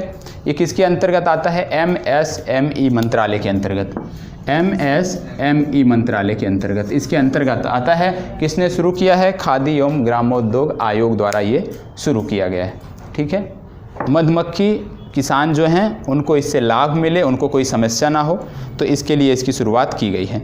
आपको पता है 2017 में शहद मिशन शुरू किया गया था। क्या था ये? 2017 में शुरू किया गया था शहद मिशन। ये क्या था बताएगा कोई? शहद मिशन, इसका उद्देश्य था जो भी मधुमक्खी पालक किसान हैं, उनको प्रशिक्षित करना। शहद मिशन का उद्देश्य था 2017 में शुरुआत की गई थी। महत्वपूर्ण इसलिए है क्योंकि इस बजट में यदि आप देखेंगे तो वैकल्पिक स्रोतों पर चर्चा की गई है कि आमदनी कृषकों की कैसे बढ़ाई जाए, 2022 तक हम दोगुनी कैसे कर पाएंगे। तो उनमें एक विकल्प यह भी दिया गया है कि खेती के साथ साथ मधुमक्खी पालन को भी हम अपना सकते हैं, तो इसलिए ये महत्वपूर्ण है, ठीक है। इसके अतिरिक्त आप बताएंगे प्लान बी कभी सुना है? प्लान बी, BEE मतलब मधुमक्खी वाला बी। प्लान बी तो आप भी करते हैं, आप वाला नहीं। मधुमक्खी ध्वनि प्रणाली। देखो अभी मधुमक्खियों की बात हो रही थी तो उससे जुड़ा हुआ यदि कुछ था जो मुझे याद था उसकी चर्चा हम यहीं पे कर लेते हैं। प्लान बी, BEE होता है ना, ठीक है। तो ये प्लान बी क्या था, कोई बताएगा? प्लान बी नहीं पता? प्लान बी का उद्देश्य था, यदि आप देखते होंगे भारत के जो भी वन्य अभ्यारण्य हैं, ठीक है, या टाइगर रिजर्व हैं, तो उसमें हाथियाँ जो है ट्रैक पर आ जाते थे। बहुत सारे जीवों की इस तरह से हत्या होती थी, ठीक है, ट्रैक पे कट जाते थे। तो हाथियाँ जो आ जाती थी वो हटती नहीं थी। तो हाथियों को ट्रैक से हटाने के लिए, मतलब ट्रैक से दूर रखने के लिए कि रेलवे ट्रैक पर हाथियाँ ना आए, उसको बाधित ना करें, उसके लिए ये शुरू की गई थी प्लान बी। इसमें क्या था? मधुमक्खियों की आवाज़ की रिकॉर्डिंग की जाती थी और रेल पटरियाँ जो होती हैं उस पर साउंड प्रूफ लगाया जाता था और उस पर वो आवाज़ जब रेलगाड़ियाँ आती थी तो उस आवाज़ को जो है स्टार्ट कर दिया जाता था, क्योंकि जो हाथियाँ होती हैं वो मधुमक्खियों से डरते हैं, ठीक है, इस वजह से इसको शुरुआत किया गया था, ठीक है। तो प्लान बी हो गया मधुमक्खी ध्वनि प्रणाली की, हाँ ठीक है, उसकी आवाज़ से, मधुमक्खियों की जो आवाज़ होती है उससे वो घबराते हैं, तो इसलिए उनकी आवाज़ को रिकॉर्डिंग करके इसके माध्यम से, प्लान बी के माध्यम से सुनाया जाता, रेलवे ट्रैक पे लगाया जाता। जितना भी अभ्यारण्य से होकर रेलवे ट्रैक गुजरता उसमें इसकी शुरुआत की जाती। हाँ, तो अभी हम उस पर आ रहे हैं कि किस रेलवे जोन ने इसकी शुरुआत की है। तो आप बताएंगे किस? पूर्वोत्तर सीमांत रेलवे। पूर्वोत्तर, हर जगह नहीं शुरुआत हुई है, एक विशेष रेलवे जोन ने इसकी शुरुआत की है, वो है पूर्वोत्तर सीमांत रेलवे, ठीक है। तो ये भी आपको पता होना चाहिए किस रेलवे जोन ने शुरुआत की है, तो पूर्वोत्तर सीमांत रेलवे ने की है। हेडक्वार्टर कहाँ है आपको पता ही होगा, हाँ ठीक है, इसका हेडक्वार्टर है गुवाहाटी। तो शुरुआत किसने किया है ये पता है। यदि आप रेगुलर पढ़ते होंगे तो आप ऐसे ही जानते होंगे कि कहाँ पर हाथियों की सबसे ज़्यादा समस्या है, ठीक है। तो ये प्लान बी हो गया हमारा। रेलवे जोन कितने हैं सबको पता है, अभी पहले चर्चा की गई, इससे पहले किया गया। एक चीज़ यहाँ पे छूट गया है जो आप बता दीजिए, बी फार्मिंग को क्या कहते हैं? बी फार्मिंग को क्या कहते हैं? क्या कहते हैं? एपीकल्चर, ठीक है। तो ये भी यहीं पे याद रखिएगा कि बी फार्मिंग को हम बोलते हैं एपीकल्चर, ठीक है। एपीकल्चर को हम बोलते हैं मधुमक्खी पालन, बी फार्मिंग, ठीक है। तो ये भी हो गया। अब बात आती है मुक्ति कारवां, नाम सुना है? मुक्ति कारवां, ये जितना भी है यूपी को छोड़ के, जो यूपी स्टेट का पढ़ाया उसको छोड़ के, बाकी सब ये 1 सप्ताह से 10 दिन की घटनाएं हैं। ठीक है। मुक्ति कारवां, मुक्ति कारवां नाम सुना है इसका? नहीं सुना है? हाल ही में राजस्थान सरकार ने, किसके द्वारा शुरू की गई है? राजस्थान सरकार द्वारा। क्यों शुरू की गई है? बाल श्रम एवं मानव तस्करी के प्रति जागरूकता बढ़ाने के लिए राजस्थान सरकार की पहल है। राजस्थान सरकार की पहल है। किस लिए है? बाल श्रम के खिलाफ, और आप जानते हैं मानव तस्करी जो है बहुत ज़्यादा हो रही है राजस्थान में, तो उसके लिए मानव तस्करी, बाल श्रम और मानव तस्करी के खिलाफ जागरूकता बढ़ाने के लिए पूरे राजस्थान में राजस्थान सरकार द्वारा मुक्ति कारवां योजना की शुरुआत की गई है। अब राजस्थान सरकार ने किया है, किसी के साथ मिलकर किया है, तो कोई बताएगा किसके साथ मिलकर किया है? बिहार। राजस्थान से बिहार पहुंच गए। राजस्थान में बिहार योजना चलाएगी कोई संस्था होगी, मैं पूछ रहा हूँ किसके साथ मिलकर किया है, बताएंगे? Kailash Satyarthi children foundation. ठीक है, Kailash Satyarthi children foundation. Kailash Satyarthi children foundation के साथ मिलकर राजस्थान सरकार ने बाल श्रम और मानव तस्करी के खिलाफ जागरूकता बढ़ाने के लिए प्रयास किया है। ठीक है। अब आपको नाम एक दिख रहा होगा, कैलाश सत्यार्थी। नोबेल प्राइज मिला था, कब मिला था? कैलाश सत्यार्थी को नोबेल शांति पुरस्कार दिया गया था। कब दिया गया था नोबेल शांति पुरस्कार? अभी दिया गया। नोबेल पीस प्राइज, नोबेल शांति पुरस्कार दिया गया था। कब दिया गया है? किसी को नहीं पता? ठीक है, डेट वर्ष नहीं पता किसको कब दिया गया? 2014 में दिया गया। किसके साथ दिया गया? 2 लोगों को संयुक्त रूप से दिया गया था। मलाला यूसुफजई के साथ दिया गया था। तो दूसरा नाम है मलाला यूसुफजई। आपको पता है मलाला यूसुफजई जो हैं, ये इस एक दशक की सबसे चर्चित किशोरी हैं। एक दशक की सबसे चर्चित किशोरी हैं मलाला यूसुफजई। अब आप बताएंगे मलाला यूसुफजई के नाम पे एक मूवी बन रही है, मैंने नाम बताया था उस दिन पिछले क्लास में, उसका नाम था गुल मकई। ठीक है, गुल मकई ये एक मूवी है जो मलाला यूसुफजई के जीवन पर आधारित है। ठीक है। अब बताएंगे कुछ और चीज़ें। इस वर्ष नोबेल शांति पुरस्कार किसे दिया गया?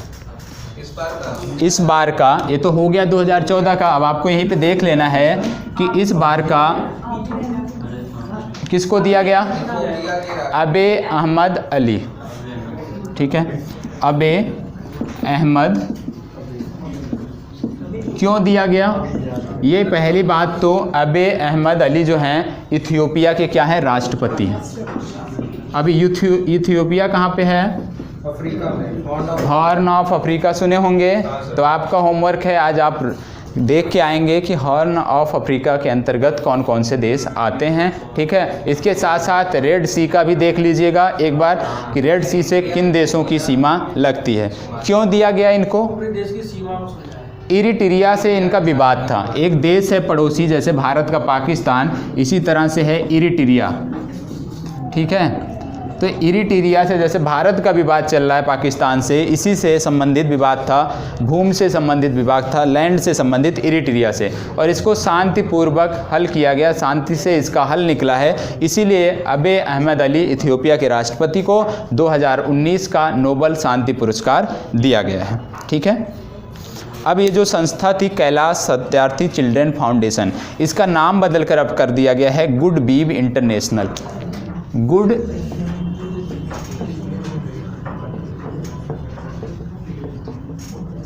तो ये भी याद रखिएगा, हो सकता है यदि ये प्रश्न आए तो कथन में ये वर्ड दिया हो गुड बीव इंटरनेशनल। इसका नया नाम है कैलाश सत्यार्थी चिल्ड्रन फाउंडेशन का नया नाम है गुड बीव इंटरनेशनल। ठीक है, इनके 2 पुस्तक हैं, यदि आप नोट करना चाहें नोट कर सकते हैं। इनके कैलाश सत्यार्थी द्वारा लिखी हुई 2 पुस्तक हैं, एक है बदलाव के बोल और एक है आज़ाद बचपन की ओर। 2 पुस्तकें इन्होंने लिखी है, आज़ाद बचपन की ओर और बदलाव के बोल। पहली है आज़ाद बचपन के ओर।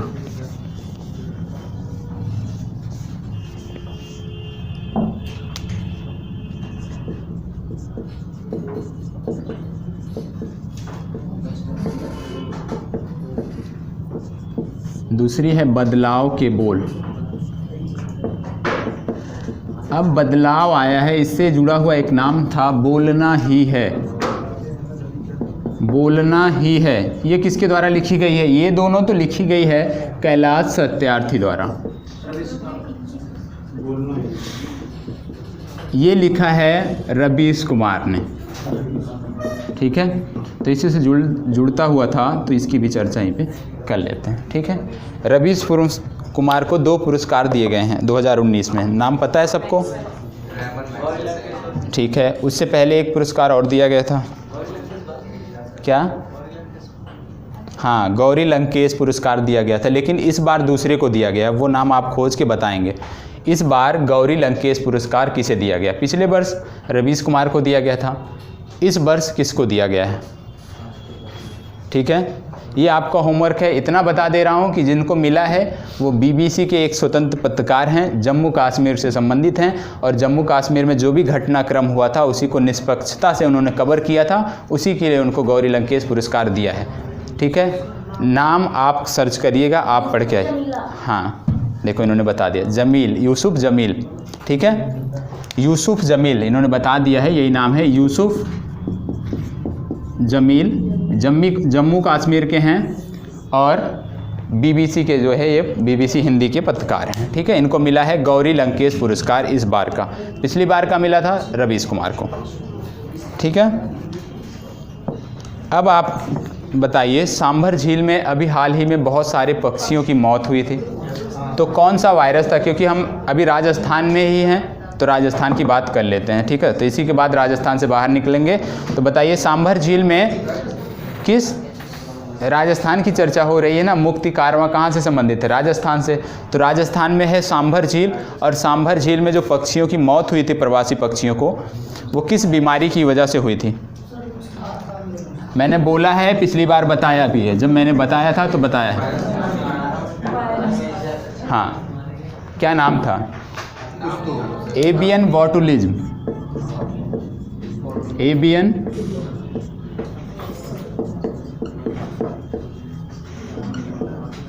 इसकी वजह से सांभर झील में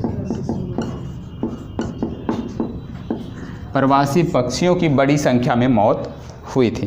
ठीक है, हजारों की संख्या में हुई थी, तो ये आपको पता होना चाहिए। अब आप बताइए, थ्वाइट्स ग्लेशियर का नाम सुना है? हाँ, THWA ग्लेशियर,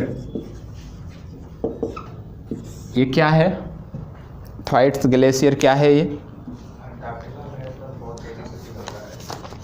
हाँ, क्यों पिघल रहा है?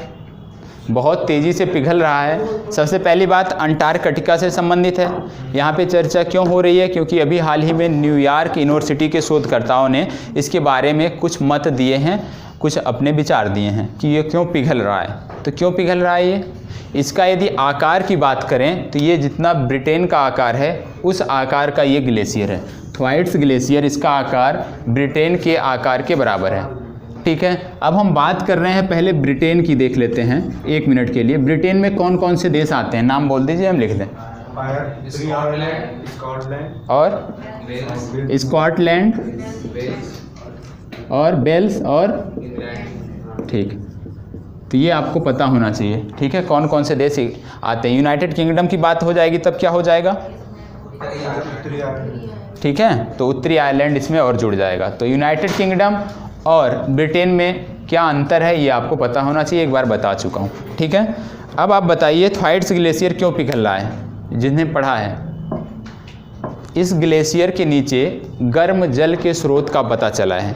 इस ग्लेशियर के नीचे जो जल है वो गर्म जल है, जिसके कारण यह ग्लेशियर दिन प्रतिदिन जो है पिघल रहा है और अंटार्कटिका से संबंधित है, इसलिए चर्चा करना जरूरी था। ठीक है, तो सिर्फ इतना याद रखिएगा कहाँ से संबंधित है, अंटार्कटिका से संबंधित है, ये आपको पता होना चाहिए। अब बात हो रही है अंटार्कटिका की, तो आप बताइएगा कुछ अंटार्कटिका के बारे में। एक बार मैं बता चुका हूँ। भारत के कितने शोध, हाँ यहाँ पर कितने बोलिए, दक्षिण गंगोत्री, ठीक है, ये सबसे पुराना है। दूसरा मैत्री, भारती, और कोई है? तो भारत के अंटार्कटिका में 3 रिसर्च संस्थान नहीं बोल सकते, ठीक है, शोध संस्थान हैं, 3 हैं, दक्षिण गंगोत्री, मैत्री और भारती, ये आपको पता होना चाहिए। एक पाकिस्तान का भी है, पता है किसी को? पड़ोसी है तो पता कर लो, जिन्ना, JINNAH, ये बहुत पुराना है। ठीक है, ये वर्ष भर नहीं रहता है, सिर्फ ग्रीष्म काल में रहता है, ये भी आपको पता होना चाहिए। पाकिस्तान का है जिन्ना, तो याद रख लीजिएगा। ठीक है, अब आपसे जो पूछ रहा हूँ वो आप बताइए। अंटार्कटिका और दक्षिण अमेरिका किस जल संधि के माध्यम से, किस पैसेज के द्वारा अलग होता है? हाँ, तो याद रखिएगा ड्रेक पैसेज। ड्रेक पैसेज के माध्यम से क्या अलग होता है अंटार्कटिका से? हाँ, ये आपको पता होना चाहिए। ड्रेक पैसेज कहाँ पर है, आप जाके अपने मैप में जो आपका एटलस है वहाँ जाके अवश्य जो है इसकी मार्किंग कर लीजिएगा। ठीक है, अब बता दीजिए अंटार्कटिका की सबसे ऊंची चोटी का क्या नाम है? अंटार्कटिका की सबसे ऊंची चोटी का क्या नाम है? Mount Vinson. ठीक है, माउंट विंसन। अब इसकी चर्चा हमने क्यों किया माउंट विंसन की? क्योंकि इससे जुड़ा हुआ एक करंट है अभी हाल ही का। ठीक है, माउंट विंसन आपको पता हो गया अंटार्कटिका की सबसे ऊंची चोटी है। ठीक है, अभी हाल ही में विश्व की पहली एम्प्यूटी, मतलब समझते हैं एम्प्यूटी का मतलब क्या होता है? इंग्लिश वाले बताएं, एम्प्यूटी क्या होता है? नहीं पता? इसका मतलब होता है ऐसे व्यक्ति या ऐसी महिला जिनका एक हाथ ना हो या एक पैर ना हो, उनको बोलते हैं इंग्लिश में एम्प्यूटी। ठीक है, तो विश्व की पहली एम्प्यूटी महिला बनी है जिन्होंने अंटार्कटिका के सर्वश्रेष्ठ शिखर को फतेह किया है, माउंट विंसन को, अभी हाल ही में। उनका नाम क्या है? अरुणिमा सिन्हा का नाम सुना है? ये हम लोगों के, हमारी पड़ोसी हैं, हम लोगों की पड़ोसी हैं ये अरुणिमा सिन्हा। ठीक है, तो ये नाम ज़रूर याद रखिएगा। ठीक है, विश्व की पहली एम्प्यूटी महिला हैं जिन्होंने अंटार्कटिका की सर्वोच्च शिखर माउंट विंसन को फतेह किया है। ठीक है, जैसे बताता हूँ, जो नोट कर रहे हैं उसी साथ एक ही साथ नोट करिएगा, अलग अलग मत करिएगा। ठीक है, अब आप बात कर लेते हैं भारत बांग्लादेश रेल लिंक की। आपने सुना होगा, पढ़ा होगा। यदि भारत बांग्लादेश संबंधों के बारे में आए तो पता होना चाहिए रेल लिंक कौन सा है, पोर्ट कौन सा समझौता हुआ है, तो आप बताएंगे। अभी हाल ही में भारत के नॉर्थ ईस्ट को बांग्लादेश से पहली बार रेल कनेक्टिविटी के द्वारा जोड़ा जा रहा है। भारत के नॉर्थ ईस्ट को बांग्लादेश से जोड़ा जा रहा है। तो कहाँ से जोड़ रहे हैं? सबसे पहले बात हो रही है भारत बांग्लादेश रेल लिंक की।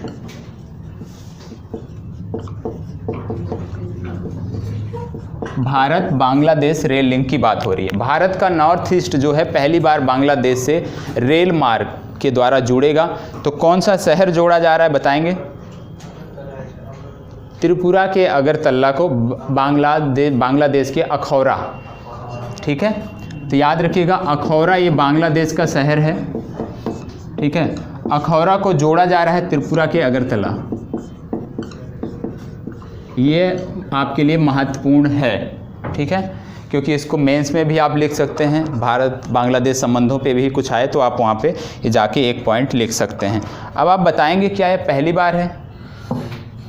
यहाँ पे अखौरा का जो शहर है, अखौरा का, उसका नाम है गंगा सागर।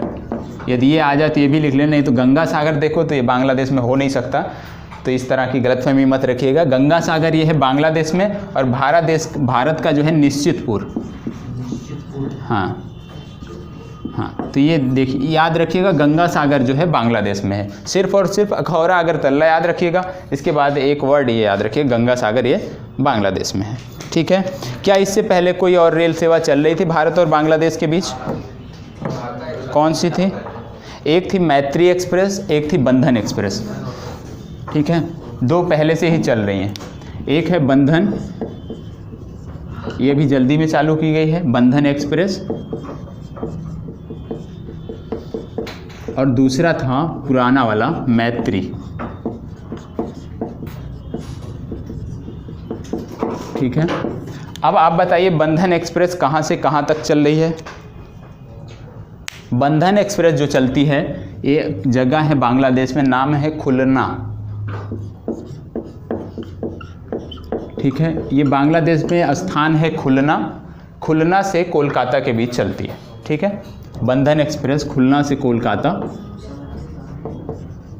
और मैत्री एक्सप्रेस जो है ये चलती है कोलकाता से कहाँ के बीच? ढाका।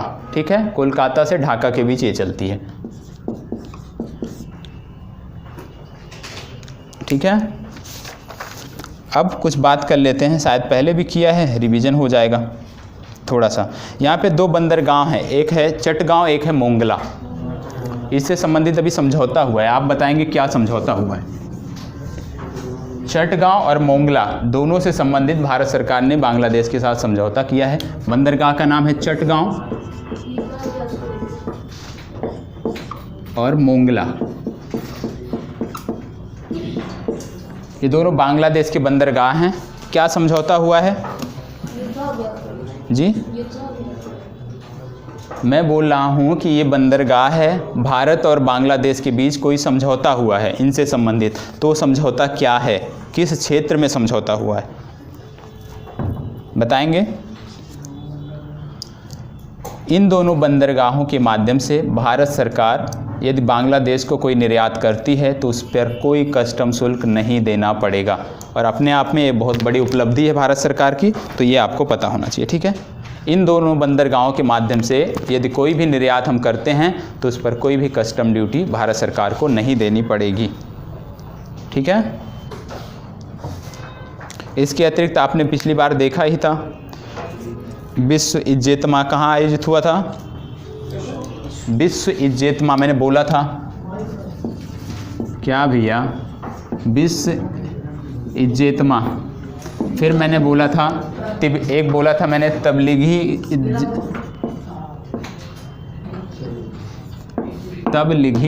ये एच नहीं है, इज्तिमा, तबलीगी इज्तिमा। एक बोला था विश्व इज्तिमा, और एक क्या बोला था? भारत का पहला मुस्लिम योग शिविर कहाँ आयोजित किया गया था? उत्तराखंड, देहरादून में। तो याद रखिएगा, उत्तराखंड में पहली बार भारत का पहला मुस्लिम योग शिविर आयोजित किया गया था। विश्व इज्तिमा क्या था?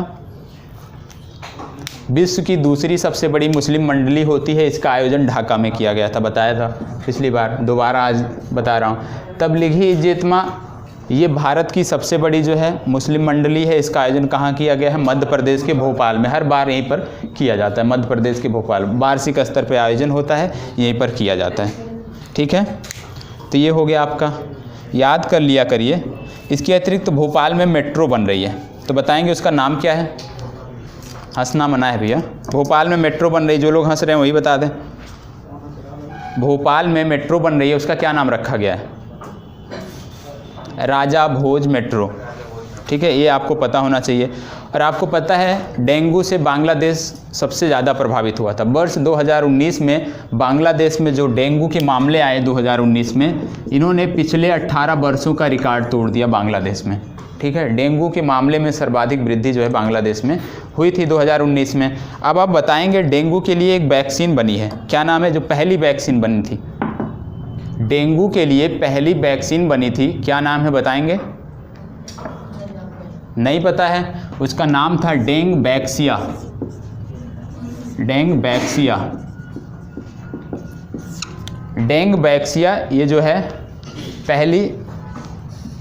पहली ये जो है वैक्सीन थी डेंगू से संबंधित। डेंग बैक्सिया किसने बनाया था ये भी आपको पता होना चाहिए। ये डेंगू की पहली वैक्सीन है जो विश्व में बनी। डेंग बैक्सिया किसने बनाया इसको? एक कंपनी है, नाम है सनोफी पास्चर।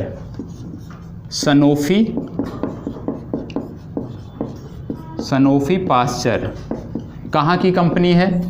फ्रांस की कंपनी है। तो डेंगू की जो पहली वैक्सीन बनी उसका नाम है डेंग बैक्सिया। बनाया किसने? सनोफी पास्चर ने। और है कहाँ की कंपनी? फ्रांस की कंपनी है। ठीक है, तो इतनी जानकारी हमने देख लिया बांग्लादेश से जुड़ी हुई।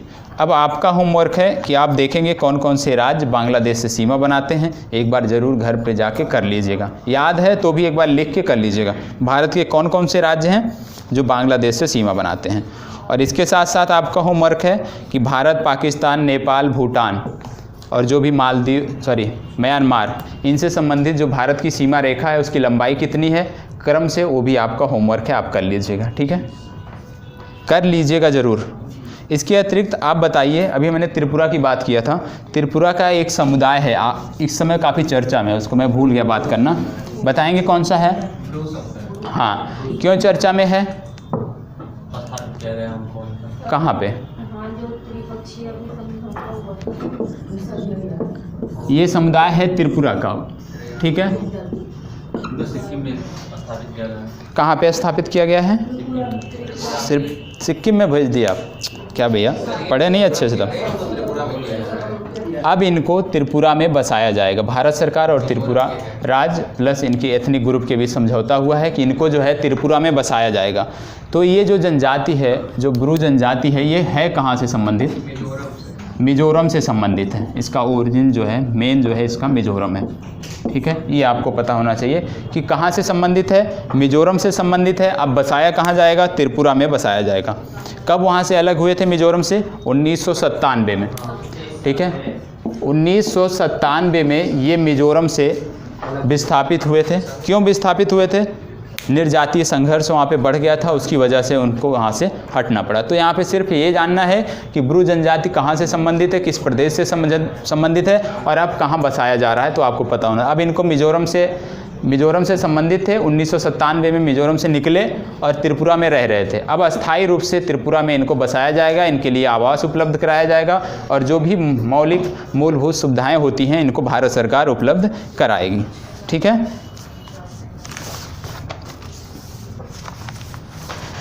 अभी एक और बचा है, आर्सेनिक रेजिस्टेंस राइस अभी हाल ही में बनाया गया है। बताएंगे कहाँ से? मुक्तोश्री का नाम सुना है? ये आपको सुनना चाहिए था, अलग से एक टॉपिक है।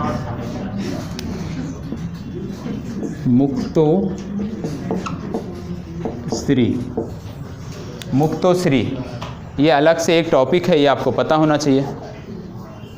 बताएंगे? नहीं पता फिर भी हंस रहे हैं, ये तो गलत बात है ना। फिर अगर पता हो तो हंसिए।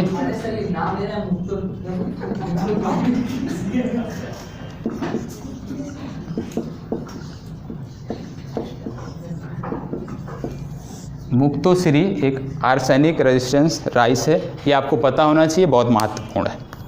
ठीक है, कहाँ से संबंधित है? पश्चिम बंगाल से संबंधित है। भारत में सबसे ज़्यादा जो राज्य आर्सेनिक से प्रभावित है, आर्सेनिक संदूषण से प्रभावित है, वो राज्य है बांग्लादेश। तो बांग्लादेश सरकार के द्वारा जो वहाँ पे चावल शोध संस्थान है, बांग्लादेश का जो चावल शोध संस्थान है उसने, प्लस लखनऊ का संस्थान है नेशनल बॉटनिकल रिसर्च इंस्टीट्यूट। ठीक है, तो कौन कौन से बनाए हैं? पहले बात पश्चिम बंगाल का चावल शोध संस्थान। ठीक है, पश्चिम बंगाल चावल शोध संस्थान। ठीक है, और ये है national institute of botanical research. ये कहाँ पर है? लखनऊ में है। तो तो याद रखिएगा, सबसे पहले आपसे पूछा जा सकता है कि किसने किसने बनाया है। तो पश्चिम बंगाल के चावल शोध संस्थान ने और national institute of botanical research, ये लखनऊ में है, इन दोनों संस्थाओं ने मिलकर मुक्तोश्री नामक आर्सेनिक रेजिस्टेंस राइस विकसित किया है। ठीक है, अब आपको पता चल गया आर्सेनिक की समस्या सबसे ज़्यादा कहाँ पर है, पश्चिम बंगाल में है। ठीक, भारत के कई राज्य हैं जो प्रभावित हैं, लेकिन सबसे ज़्यादा प्रभावित जो है पश्चिम बंगाल। ठीक है, इसका दूसरा नाम है मुक्तोश्री का IET, ये भी याद रखिएगा, IET 21845, ये भी इसका दूसरा नाम है। ठीक है, 21845 या मुक्तोश्री बोलें या IET 21845, ये पश्चिम बंगाल से संबंधित है। अब सबसे पहले आपको पता होना चाहिए आर्सेनिक है क्या। आर्सेनिक है क्या? आर्सेनिक एक ट्रेस एलिमेंट है। कहाँ पाया जाता है? कहाँ पाया जाता है? पत्थरों में पाया जाता है प्राकृतिक रूप से, जल में पाया जाता है, और कहाँ पाया जाता है? मृदा में पाया जाता है। तो हमें तीन चीज़ पता चल गया कि आर्सेनिक कहाँ कहाँ मिलता है। मृदा में मिलता है, पत्थरों में मिलता है, और जल में पाया जाता है। ठीक है, अब यहाँ पे ये चर्चा करनी है कि ये शरीर में पहुँचता कैसे, जो हमारा फूड चेन है उसमें ये पहुँचता कैसे। तो सबसे पहली बात, यदि आप देखें जल की बात आएगी तो कुछ लोगों के दिमाग में होगा कि क्लीनिंग वाशिंग हम करते हैं तो उससे भी हो सकता है, लेकिन उससे नहीं होता है। ठीक है, जल से ही तो क्लीनिंग वाशिंग करते हैं ना, तो जल से क्लीनिंग वाशिंग से जो है ये फूड चेन में नहीं आता, क्योंकि ये त्वचा से जो है शरीर में प्रवेश नहीं करता है। फूड चेन में जाएगा तो दो ही माध्यम से जाता है। खेती करते हैं हम, खेती में सिंचाई करते हैं जल का, जब आर्सेनिक संदूषण से युक्त जल का हम प्रयोग करेंगे सिंचाई में तो वहाँ से ये जो है हमारे फूड चेन में इंटर करता है। ठीक है, तो ये आपको पता होना चाहिए फूड चेन में कैसे इंटर करता है। दूसरी बात है कि यदि हम पीने के रूप में इस जल का प्रयोग करें तो भी यह हमारे शरीर में प्रवेश करता है। तो एक हो गया एग्रीकल्चर, मतलब खेती से जो सिंचाई करते हैं उसके माध्यम से ये शरीर में प्रवेश करता है। दूसरा ड्रिंकिंग, ठीक है, जो हम जल पीते हैं उसके माध्यम से ये हमारे फूड चेन में प्रवेश कर सकता है। तो ये दो चीज़ हो गई। अब इससे क्या हानियाँ होती हैं, जैसे लगातार यदि आप आर्सेनिक से युक्त जल का प्रयोग कर रहे हैं तो क्या क्या समस्याएं उत्पन्न हो सकती हैं। सबसे बड़ी बात ये कैंसर का जो है, ठीक है, इसकी वजह से कैंसर हो सकता है, लंग फेलियर हो सकता है, ठीक है, किडनी फेलियर हो सकता है। तो इस तरह की बहुत सारी समस्याएं जो हैं आर्सेनिक से होती हैं। स्किन डिजीज़ भी होती हैं, तो ये आपको पता होना चाहिए। अब बात आती है कि WHO ने एक मानक बनाया है कि इतना जल जो है, जल में इतना आर्सेनिक की मात्रा हो तो ठीक है, तो आप उसको यूज कर सकते हैं। तो वो क्या है? WHO ने एक मानक बनाया है कि आर्सेनिक होता है, ठीक है, होना भी चाहिए, लेकिन उसकी एक मात्रा है, मैक्सिमम कितना होना चाहिए? 0.01 मिलीग्राम पर लीटर। ये WHO ने मात्रा निर्धारित की है कि यदि जल में 0.01 मिलीग्राम पर लीटर आर्सेनिक की मात्रा मौजूद है तो आप उसको जो है पीने के योग्य और कृषि कार्यों में ले सकते हैं, उससे कोई भी हानि नहीं होगी। लेकिन यहीं पर WHO ने एक और पैमाना दिया है, वो क्या है? 0.05 मिलीग्राम पर लीटर। ये क्या है? यदि कोई क्षेत्र ऐसा है, जैसे मान लीजिए हमारा राजस्थान है, ठीक है, वहाँ पे जल की समस्या है, पेयजल की समस्या है, तो ऐसे क्षेत्र जहाँ पे जल का संकट है उनके लिए मानक है 0.05 मिलीग्राम पर लीटर। ठीक है, जैसे जहाँ पर आप बैठे हैं यूपी के लिए तो इसके लिए मानक है 0.01। जहाँ पर जल का संकट है उनके लिए मानक बनाया गया है 0.05 मिलीग्राम पर लीटर। इतना जो है यदि आर्सेनिक की मात्रा है तो आप उसको यूज कर सकते हैं। ठीक है, बंगाल सहित बिहार, उत्तर प्रदेश भी इससे प्रभावित हैं। ठीक है, ये भी आपको पता होना चाहिए। अब इसका विकल्प क्या है कि हम जो जल यूज करें, मान लीजिए अब है प्रदूषण तो इतनी जल्दी समाप्त नहीं होगा, ठीक है, तो विकल्प क्या है कि हम यदि जल यूज करें तो उसमें आर्सेनिक ना हो। क्या है?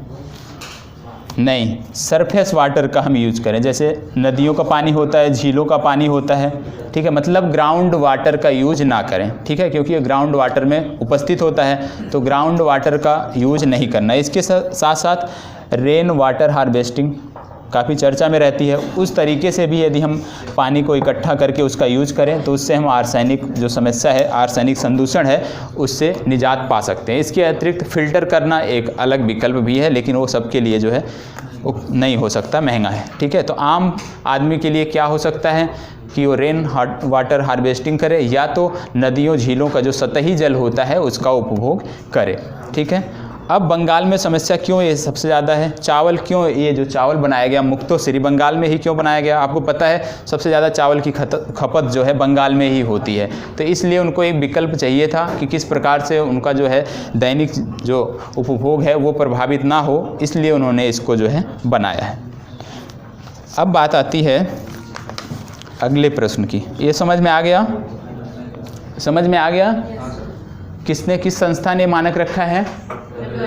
WHO। तो WHO के बारे में कुछ बताएंगे? कहाँ पर है हेडक्वार्टर इसका?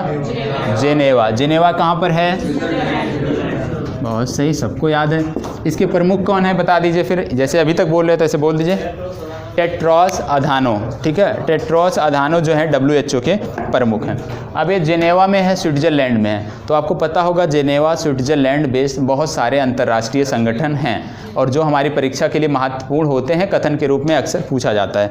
तो क्या एक दो संस्थाओं का नाम बता पाएंगे जो बहुत महत्वपूर्ण होती हैं, अक्सर चर्चा में रहती हैं, जिनका हेडक्वार्टर स्विट्ज़रलैंड से संबंधित है? कोई ज़रूरी नहीं कि जेनेवा में ही हो, लेकिन देश जो है स्विट्ज़रलैंड हो। नहीं पता? IATA का नाम सुना है? IATA नहीं सुना है? इंटरनेशनल एयर ट्रांसपोर्ट एसोसिएशन, इसका भी मुख्यालय कहाँ पर है? स्विट्ज़रलैंड में है। ठीक है, दूसरा आता है ILO। इसके द्वारा अभी एक रिपोर्ट भी प्रकाशित की गई थी, उसमें भारत का स्थान क्या है ये आपका काम है, आप देखेंगे ज़रूर। ILO ने अभी हाल ही में एक रिपोर्ट प्रकाशित की है और उसमें ये श्रम संगठन है, इंटरनेशनल लेबर ऑर्गेनाइजेशन, इसके द्वारा जो रिपोर्ट प्रस्तुत की गई है उसमें भारत का क्या स्थान है, क्या रैंकिंग है भारत की, वो आपका होमवर्क है, आप उसको पढ़ेंगे। ठीक है, सारा यही बता दिया जाएगा, तो आप लोग कुछ करते नहीं हैं। ठीक है, किस चीज़ में 117? रिपोर्ट का नाम क्या था? कौन सी रिपोर्ट थी? कुछ नाम होगा ना रिपोर्ट जो भी था, अब आप नाम बताइए। इसके द्वारा तो बहुत सारी रिपोर्ट हो सकता है प्रस्तुत की जाती हों, तो उसमें जो अभी हाल ही में भारत के परिप्रेक्ष्य में जो महत्वपूर्ण है उसके बारे में बताइए। IUCN का नाम सुना है? इसका हेडक्वार्टर कहाँ है? यहीं पर है, तो ये भी आपको पता होना चाहिए, ये भी अक्सर चर्चा में रहता है। इसके बाद अंकटाड का नाम आता है, ये भी बहुत महत्वपूर्ण नाम सुना है? अंकटाड नहीं सुना है? सुना होगा, United nation conference on trade and development, नहीं सुना है अंकटाड? इसका भी हेडक्वार्टर जो है स्विट्ज़रलैंड जिनेवा में है। ठीक है, अब एक और आता है इसके अतिरिक्त, तो यदि बात करें WIPO, नाम सुना है? क्या है? हाँ, WIPO, इससे भी संबंधित एक रिपोर्ट आई थी, यदि आपको पता हो तो। ठीक है, आपको पता है सबसे ज़्यादा चीन ने जो है इस तरह के जो है पेटेंट जो आवेदन किए थे, चीन ने पूरे विश्व में सबसे ज़्यादा पेटेंट के लिए आवेदन चीन ने किया था, पूरे विश्व में सबसे ज़्यादा पेटेंट का आवेदन चीन से आया था। अब भारत की उसमें क्या रैंकिंग थी ये आपका काम है, आप देख के आएंगे। तो इतनी चीज़ें थी आज के लिए, और कुछ पढ़ना है तो बताएं। बस पिछला वाला ख़त्म कर लेते हैं जो बचा था प्रश्न, इसलिए प्रश्न नहीं बनाया। पिछली वाली सीट कितने लोगों ने लाई है? पिछली सीट कितने लोगों ने लाई है? आवाज़ नहीं। पिछली सीट कितने लोगों ने लाई है? इसीलिए मैंने नया प्रश्न नहीं बनाया, क्योंकि इसमें अभी बाकी था 10 प्रश्न। ठीक है, सब लोग नहीं लाए, ये गलत बात है। नेक्स्ट टाइम आइएगा इसको लेके आइएगा। इसके 10 प्रश्न थे, या तो आप अपने से कर लीजिए, या तो उसका डिस्कशन हो जाए, तब नया प्रश्न आपको मिलेगा। ठीक है, और रुक जाइए, एक छोटी सी बात है भारत और श्रीलंका के संबंध में। ठीक है, क्या अपडेट है भारत के लिए? अभी हाल ही में राजपक्षे आए थे, कुछ समझौता हुआ है? नहीं, समझौता पूछ रहा हूँ मैं भैया, कुछ समझौता हुआ है? नहीं पता? 10-12 समझौते हुए हैं, लेकिन जो महत्वपूर्ण है वो क्या है, जो भारत के लिए महत्वपूर्ण है, सामरिक दृष्टि से महत्वपूर्ण है। समझौते तो बहुत सारे हैं, मैंने बनाया था कि कम से कम आधे घंटे चलेगा, लेकिन अब टाइम नहीं है। तो इसके नहीं तो बता देता हूँ जो महत्वपूर्ण समझौता हुआ है क्या आपको पता है। जब इससे पहले जो राष्ट्रपति थे क्या नाम था उनका, इससे पहले तो प्रेजेंट टाइम पे हैं मैत्रीपाल सिरिसेना। उसी के बाद से भारत श्रीलंका संबंध बेहतर हुए थे और इसके बाद भारत को एक एयरपोर्ट दिया गया था श्रीलंका द्वारा। नाम बता सकते हैं? एयरपोर्ट बोल रहा हूँ कि श्रीलंका का एक एयरपोर्ट मिला था भारत को। नाम पता है? मताला एयरपोर्ट नाम सुना था? सुना जरूर होगा, ठीक है। ये जब नए इससे पहले वाले जो राष्ट्रपति थे जब वो बने थे तो इन्होंने दिया था। ये महत्वपूर्ण क्यों था मताला एयरपोर्ट? इसके अतिरिक्त एक और दिया था, उसका भी नाम लिख देते हैं फिर बात करते हैं।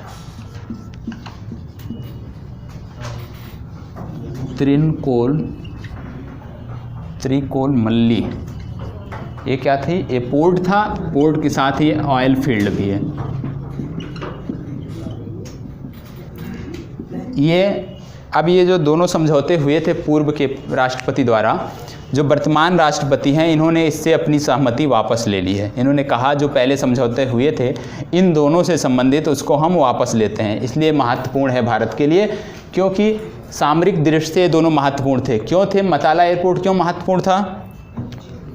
किसी को पता है अवस्थिति? यदि आप देखेंगे मताला एयरपोर्ट की अवस्थिति, आपने एक चर्चित नाम अक्सर सुनते रहते हैं, हम्बनटोटा। हम्बनटोटा सुनते रहते हैं। ये क्या है? हम्बनटोटा को चीन ने 99 वर्षों के लिए लीज पर लिया है। 99 वर्षों के लिए लीज पर लिया है। तो जब आप श्रीलंका का मैप देखेंगे, अच्छे से देखेंगे तो आप पाएंगे जो ये श्रीलंका का ऐसे मैप है तो हम्बनटोटा की जो है यहाँ पे है ऐसे, ठीक है। तो हम्बनटोटा से कुछ ही किलोमीटर की दूरी पर मताला एयरपोर्ट था, ठीक है। तो ये भारत को मिला था। तो इससे क्या हो सकता था? एक प्रकार से भारत चीन को काउंटर कर सकता था कि एक एयरपोर्ट भारत की जिम्मेदारी पर था विकसित करने के लिए। लेकिन अब श्रीलंका सरकार ने हम्बनटोटा जो चीन को दिया है उस पर तो कोई समझौता नहीं किया, उसके 99 साल के लिए दे दिया। लेकिन भारत को जो मताला एयरपोर्ट दिया था इसको वापस ले रहा है। दूसरा त्रिकोलमल्ली पोर्ट है, ये ऑयल फर्म थी, ये भी भारत को दी गई थी विकसित करने के लिए, इसको भी श्रीलंका भारत से वापस ले रहा है, मतलब समझौता रद्द हुआ है। इसलिए ये रीजन महत्वपूर्ण है भारत श्रीलंका के संबंधों में। तो मेंस में भी जरूर एक प्रश्न आपको यहाँ से देखने को मिलेगा, ठीक है। इसके अतिरिक्त आपको पता है भारत को श्रीलंका ने किस एयरपोर्ट में दिया है एयरपोर्ट को विकसित करने के लिए? भारत को श्रीलंका ने एक एयरपोर्ट दिया है एक पोर्ट दिया है विकसित करने के लिए। नाम है उसका कोलंबो पोर्ट, ठीक है। तो कोलंबो पोर्ट आपको पता होना चाहिए। यहाँ पे उसने नहीं अपनी जो सहमति थी उसको वापस नहीं लिया है। तो ये जो कोलंबो पोर्ट था ये महत्वपूर्ण क्यों है? इसमें 3 टर्मिनल थे, ठीक है। तो जो उत्तर का है, जो ईस्ट और वेस्ट, ये जो टर्मिनल है इसको भारत और जापान को दिया गया है विकसित करने के लिए। ये मान लीजिए ये पोर्ट है तो इसका ये भाग दिया गया भारत और जापान को विकसित करने के लिए। यहीं पर 2/3 भाग, इसी पोर्ट पे 2/3 भाग जो है चीन को दिया गया है, ठीक है। तो कोलंबो पोर्ट पे भारत के साथ साथ भारत जापान के साथ साथ चीन को भी यहाँ पर दिया गया है। भारत और जापान संयुक्त रूप से मिलकर इसको विकसित कर रहे हैं, जबकि चीन को अकेले दिया गया है। तो आप देखेंगे श्रीलंका में चीन को बहुत ज़्यादा बढ़त मिली हुई है। और एक संबंध और हुई है, क्या हुई है आपको पता है? भारत श्रीलंका को कितने $1 मिलियन की लाइन ऑफ क्रेडिट उपलब्ध कराया था, बताएंगे कोई? भारत श्रीलंका को $400 मिलियन की लाइन ऑफ क्रेडिट देता है, ठीक है। तो जो राष्ट्रपति वहाँ के आए थे उनका कहना था कि ये जो $400 मिलियन है ये दिया है भारत ने, क्यों?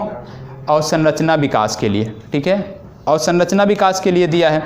तो श्रीलंका के राष्ट्रपति चाहते थे कि इसमें से कुछ क्रेडिट का इस्तेमाल वो करके चीन के जो कर्ज हैं उसकी अदायगी करें। ये उन्होंने भारत से समझौता करना चाहा था, लेकिन अभी इस पर भारतीय प्रधानमंत्री ने, भारत के दूतावास ने कोई सहमति नहीं दी है। ये चाहते थे कि इसका $50 मिलियन जो है वो तुरंत उनको मिल जाए और जो श्रीलंका से उन्होंने कर्ज लिया है उसकी अदायगी ये कुछ कर सकें, लेकिन अभी भारत ने इसके लिए सहमति नहीं दी है।